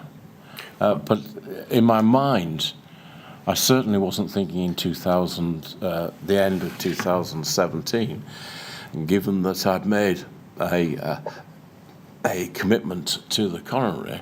I think, forgive me, I must make just this half a sentence.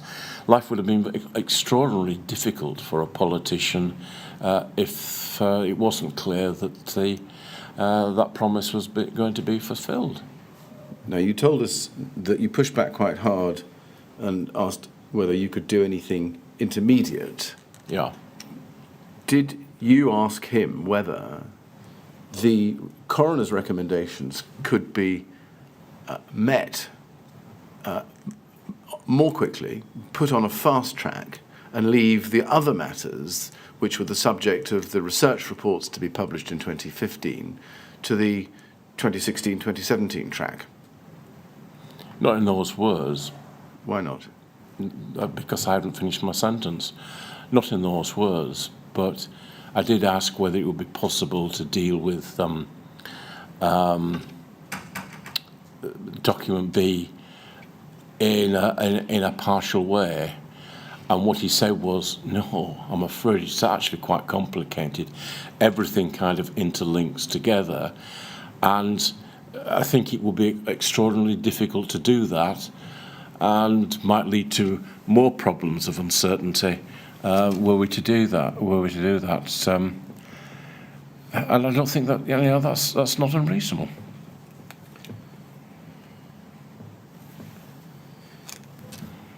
Now, Brian Martin told us, and I don't need to show you the transcript, it's day 256 at page 198, lines 14 to 16, that although you accepted, this is what he said, although you accepted... Can I wait to see it's on the... Are you putting it on the... Well, no, I can if you like. Let's I think it'd be nicer if you forgive me. All right. Day 256, page 198, lines 14 to 16.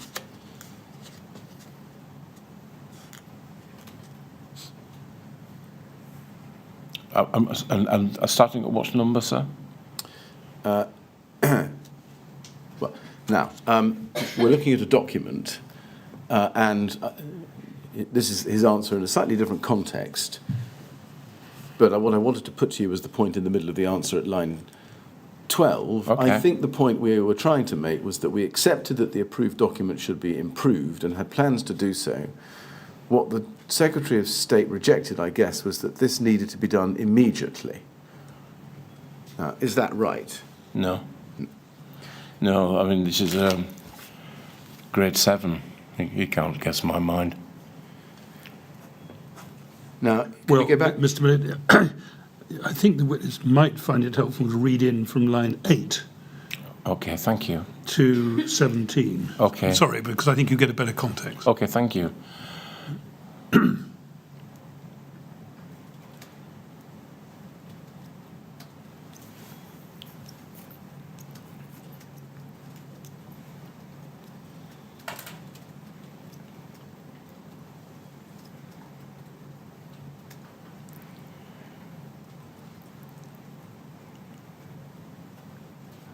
Okay. Okay. Would you like to put your question again or another question? Okay. Yes, my question is, was it your approach or your view that the revisions to approved document B did not need to be done immediately? No, I think it would be fair to say the revisions could not be done immediately. It was my wish that it would be done as expeditiously as possible, but that it was technically impossible to do it immediately, or technically difficult, or insurmountably difficult to do it. So, no, I didn't. That would not be a fair recollection. And for the record, I initially misunderstood Chairman what Mr. Martin was saying, and it's clear to me he wasn't trying to second guess. And I'm most grateful for an opportunity to read it further.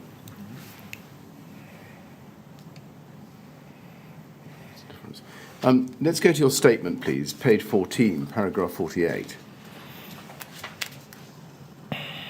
You say there, I was keen to ensure that all of the coroner's recommendations were properly addressed.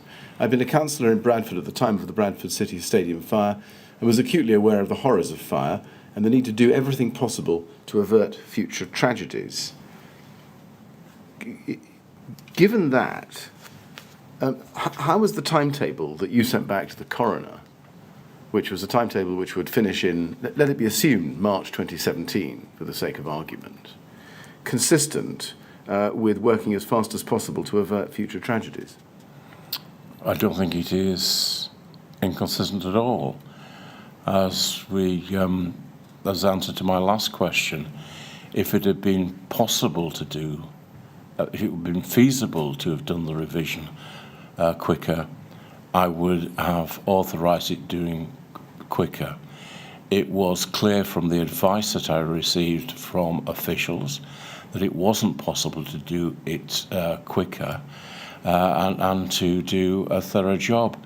You will also recall my earlier answer when we looked at the possibility of being able to accelerate part of it. The advice, again, that was also said that it wasn't. So I don't think he's inconsistent with that. Bradford fire was one of the major parts of my life. Because of the Bradford experience? Oh, yes. So does it come to this, Lord Pickles, that you were given to believe by Bob Kerslake, and perhaps he in turn on the advice of his officials, that only a drains-up full review of ADB could address the coroner's recommendations, and that had to take until 2016 to 2017 because of the complexities involved? I think that's close to what was said. I think you missed out the point was that because it was complex and because it was difficult and because it was underlapping, it was very difficult, if you like, to break the Gordian knot in order to do like a mini exercise. And I think that would have been. I still think that would have been the truth. I still think that is. I thought it was the truth at the time. I believe it is the truth, even seeing what happened. But what may or may not have happened is the undertakings that I gave to the coroner weren't followed with the speed and the precision that I would have hoped. Now let's turn to what happened in May 2013. We looked before at Louise Upton's 13th of May submission on a different topic. Let's get back to that. Okay. CLG 402889. And this came to you from Louise Upton. We looked at it before. I think you confirmed you'd read it at the time. And if we go to the bottom of page 3 this time, okay, we can see...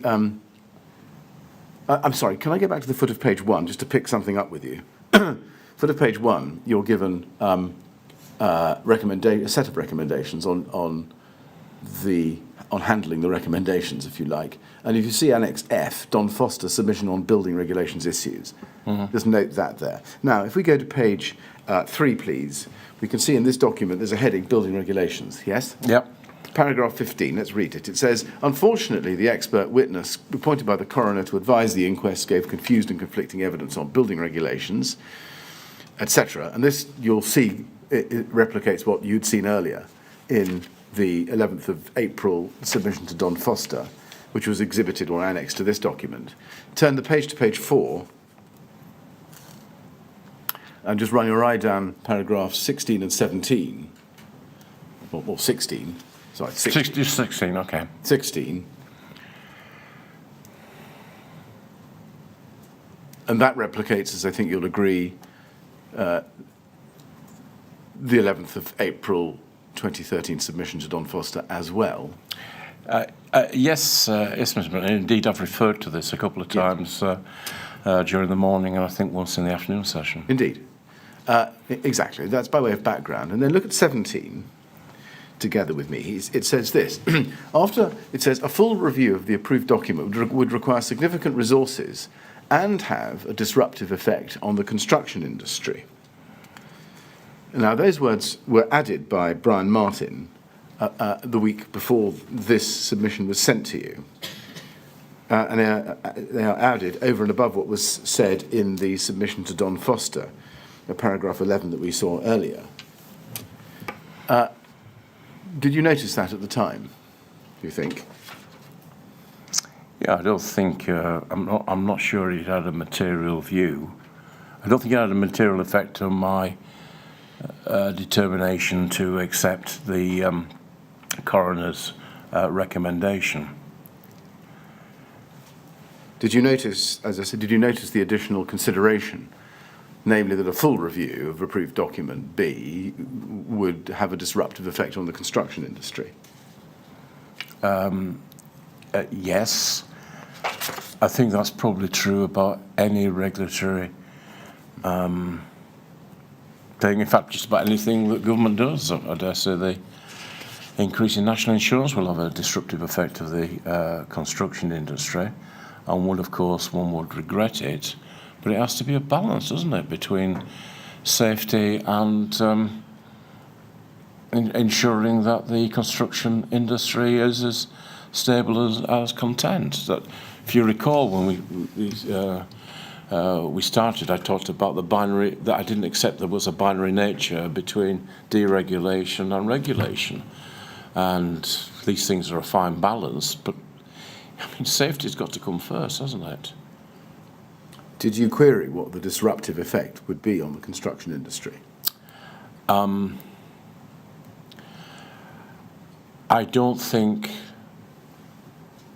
I would have minded that there was a disruptive effect on the construction industry. One would have, I might at some stage, once we decided to sort ways in which we might be able to minimise the disruption, but it would not have been a material consideration in dealing with matters of fire safety.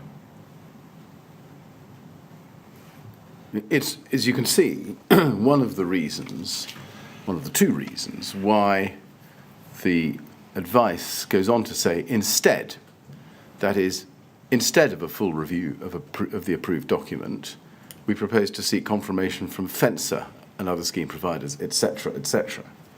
When you read that, did you think that that was sound advice, namely that because in part of the disruptive effect on the construction industry of a full review of the approved document, your department was going to do something much lesser? No, I thought we were going to do something in addition as a kind of stopgap in order to give an indication of a destination of travel. I mean, this almost looks like it's been written by a politician, but you tell me, obviously it doesn't. But why do you say that? Well, I don't know. I've seen one or two things from Miss Upton that about the red tape challenge and this in terms of the construction industry. And it's kind of put together that if the construction industry is going to be disruptive, we can't do it. Well, it's a balance. It's a decision that you've got to make. If you're going to do things in order to put up something sensible that's going to ensure the kind of tragedy long term that we saw at Lacknell, that a small child is going to be snuffed out before he got a chance, then there would be a degree of construction. So I'm just a little. I mean, I'm sure she's a fine officer, but I'm just, from the vantage of hindsight, I'm just a little irritated by that sentence. Well, it comes to be fair to Louise Upton. It actually was inserted by Brian Martin, as he told us in his evidence. Well, I'm very sorry to hear that. Maybe I'm being oversensitive, but I just. Sometimes you get things in submissions that are put in because they'll please you. You know, that there is an assumption about what you like. And that's something you've always got to be on your guard with. But I have to say, that sentence jars a little bit to me. Well, did it jar at the time? I think it did. Did you go back to your officials and say, I'm sorry? Yeah, I didn't think it was worthwhile. You mean you've got to draw a balance sometimes. I can only think of relatively few times where I had to sort of tick off officials for kind of overstepping the line politically. And that's probably the right side of the line. It's just irritating. It's not. It's not a thing that you'd want to raise or be on someone's record. Well, you see, it's a reason which you're telling us jarred with you at the time, but nonetheless formed the basis for doing something different from a full review. Why didn't you go back to your officials and say, because I'm not taking that advice? I don't think it's well-founded. No, because I accepted the coroner's advice, and my permanent secretary knew I was accepting the full advice, and I knew we were going to do a full review of document B. The fencer stuff came up in evidence at the inquiry. It seemed reasonable for me to do that. And to do that would be to suggest a direction of travel and suggest at least we could do something in the meantime. But no, it was not meant to go towards a full review, and I don't think the officials were seriously suggesting that they were at that time attempting to undermine my eventual decision. And we'll come to see what you decided when we look at your response to the coroner in a moment.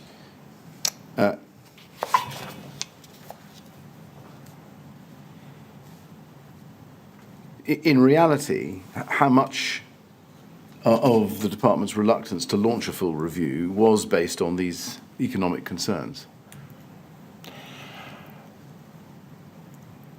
In my discussions with the permanent secretary and the decision to delay the review of until 2016, 2017, I can recall no discussion about the economic circumstances of the nation. I'm presuming you're talking about that. You're not talking about the resources of the department. You're talking about the economic circumstances of the nation, right? Is that correct?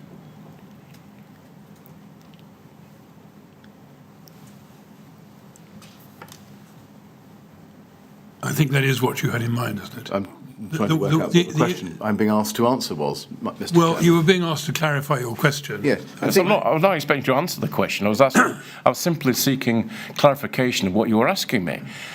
I'm about to answer you on the basis of a disruption to the economy.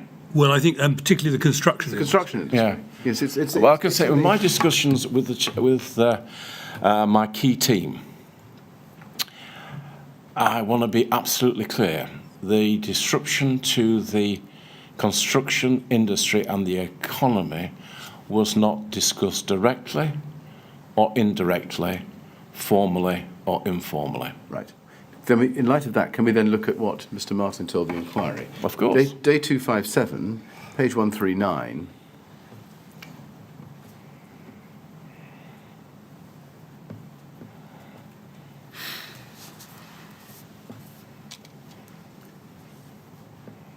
Where do you want me to read from? I'm going to give you a bit more of a run-up this time. Okay. So let's go back to page 138.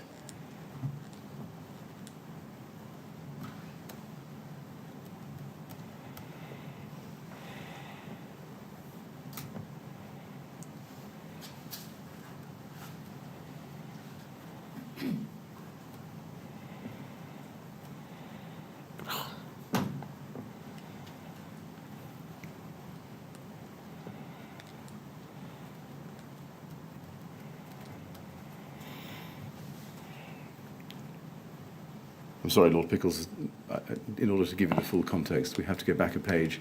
Okay. And it's taking time to come up. Page 138. Oops. It's gone. There we go. Now, I'm looking at paragraph 17 Okay. of the document we were just looking at here with Brian Martin. This was his evidence, right? Yeah. And I read it to him at lines 15 to 21. And then the question starts at line 22. Now, quite apart from the fact that the coroner had not recommended a full review of the document, which we've been through already, that second assertion there, that a full review of the approved document would have, if we turn the page to 139, a disruptive effect on the construction industry, quotes unquotes, had not appeared had it in your original submission to Don Foster of the 11th of April. Answer, I think you're correct, yes. Question, we can compare the two, but as a matter of documentary, can you explain why that wording was added? And then he says this, I'm not sure that I can. It may well be that someone had suggested some extra text. Certainly the government at that time was very focused on, because this was the coalition government following the financial crisis, so ministers were very focused on avoiding anything that might impact on the economy in a negative way. Now, do you agree with that? No. Not in any way. Were you aware that submissions were being made to you by officials which were tailored to appeal to you based on their absence of negative effect on the economy, and in particular, in this context, the construction industry? If that is the case, I'm extremely disappointed, because you need to tell the truth to authority. No point in kidding them around. And I know that they've had their problems since leaving office, but it's certainly my view that David Cameron and Nick Clegg were decent people and would not have compromised safety. So I think if I'd gone to them and explained the situation, that we needed to do this, I don't think they would have pushed back. I might have looked at ways in which we could ameliorate it. I might have looked at ways in which we could cushion it. I might have looked at ways in which we kind of phase it in. I might have ensured that there was plenty of consultation and ensuring that construction was consulted. I mean, I'm very aware of the construction industry. I mean, I played a small part in bringing that construction industry back from the floor. So I understand that. But, you know, life is never simple binary choices. I think I did say earlier when I was a little slightly irritated that sometimes officials attempted to try and give a view, and particularly if they don't come from the particular political background that you are, they often have a cartoon view of what a Conservative is. Now let's look at the response to the coroner. Okay. CLG 402788, please.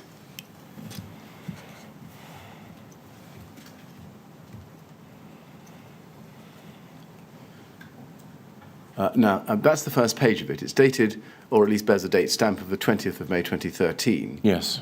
Dear Madam, do you remember who wrote this letter? Or do you know who wrote this letter? No, I don't know who wrote this letter, but I know that it went through a filtering process with the permanent secretary, because I didn't want to sign it until he'd had a very close look at it. I mean, I recruited Bob largely because of his enormous experience in housing. It's a cliche, but he'd largely forgotten more than most people knew, and I wanted to make sure that it was a comprehensive response to the coroner, save that single bit that they objected, and two, that it stacked up. I think you told us earlier that this was the first time you'd ever received a letter from a coroner. Is that correct? I believe that to be correct. I can't recall seeing a 43 letter before. Right. Was it the last time? Was this the only one you ever received? I think so, yeah. Right. Can we take it that you were satisfied? Well, let me back up. Can we take it that you read this letter carefully before you signed it? I did. Yes. And can we take it that you were satisfied with its contents? I was. I was satisfied by its context, with the reassurance that the permanent secretary was happy with the contents.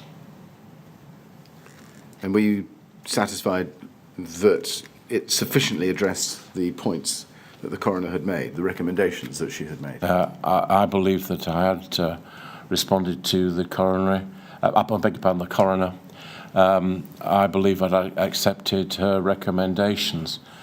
I've seen nothing in Parliament or from members of Parliament to suggest I hadn't. And I think if I hadn't accepted the recommendations in full, that there would have been quite an uproar in Parliament. There would have been debates, there would have been questions, there would have been emergency sessions called. So I think people were generally of the view that I had accepted the coroner's recommendations.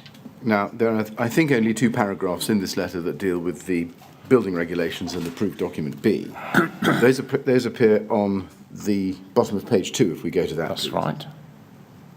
And you say this: finally, in relation to the building regulations, I've noted your concerns about the difficulties that some of those involved in the inquests had with the interpretation of approved document B.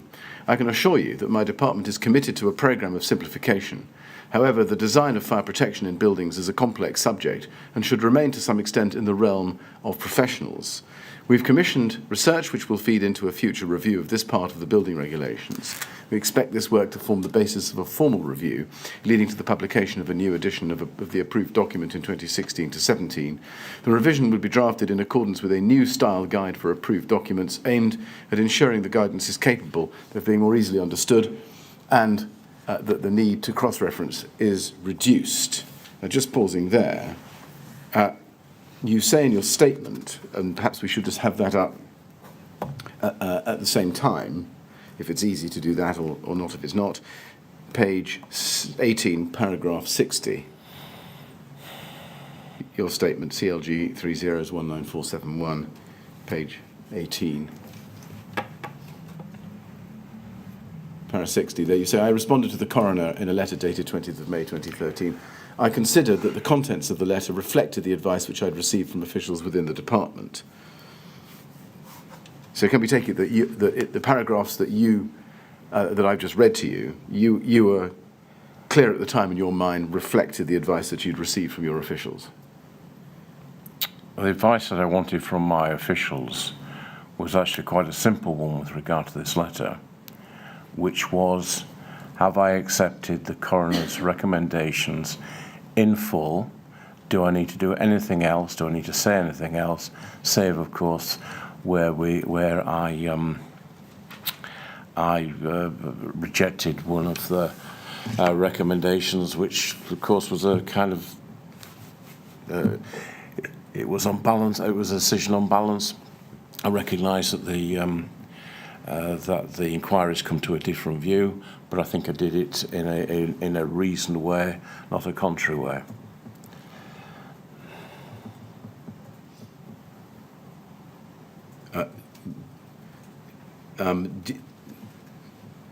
Did you receive advice, or did you receive the advice from your officials that you wanted? I received the advice from my permanent secretary that the letter accepted all of the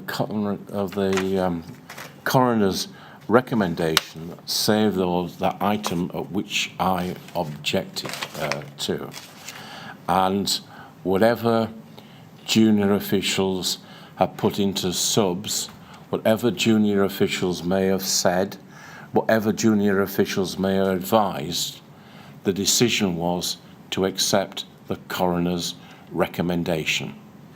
Did you? So we don't, forgive me, just one point. Of course. When a decision is made, that is the decision.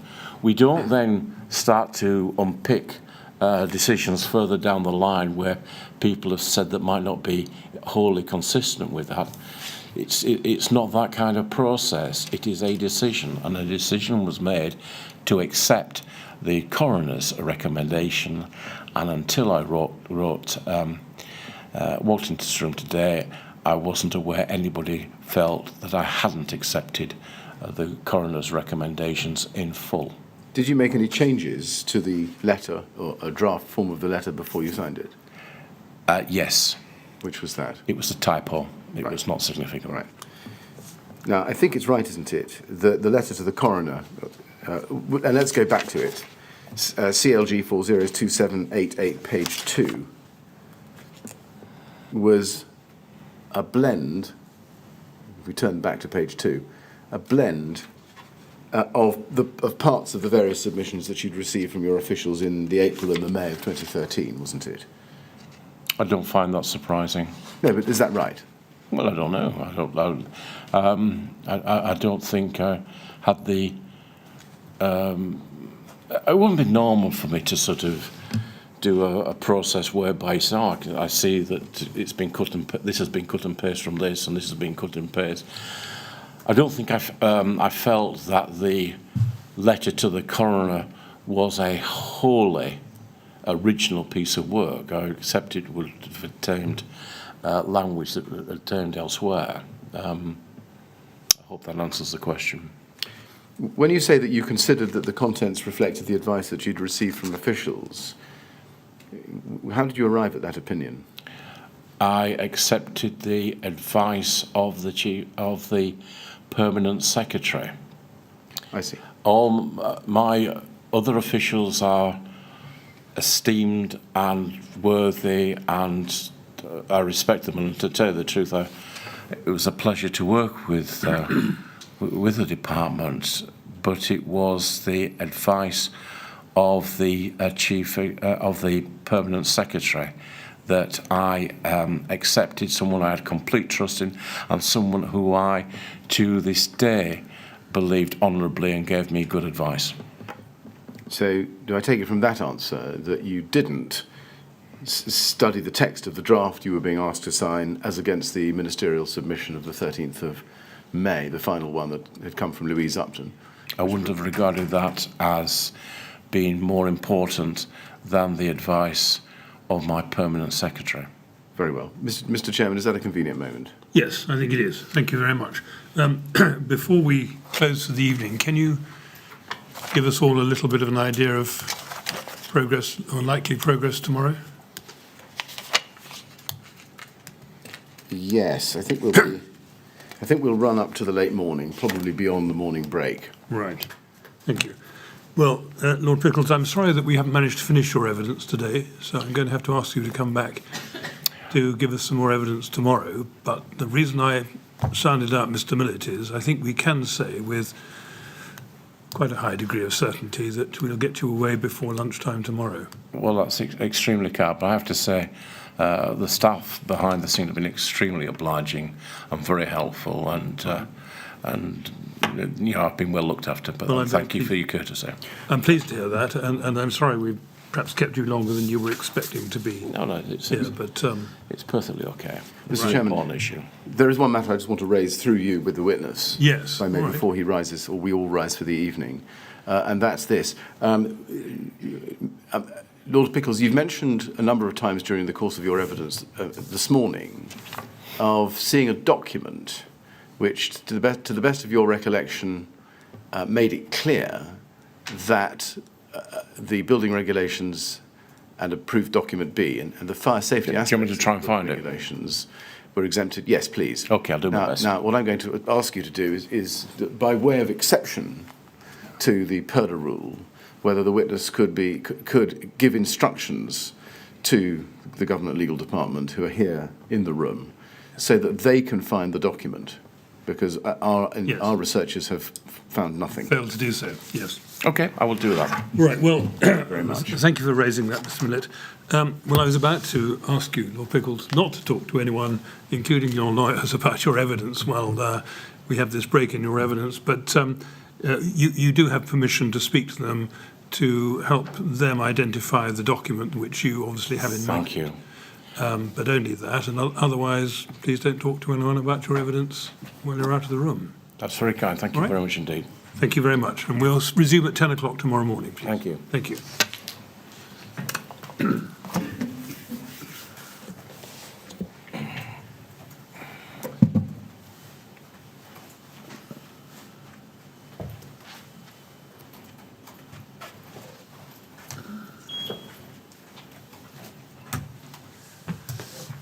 Thank you very much, Mr. Millett. 10 o'clock tomorrow.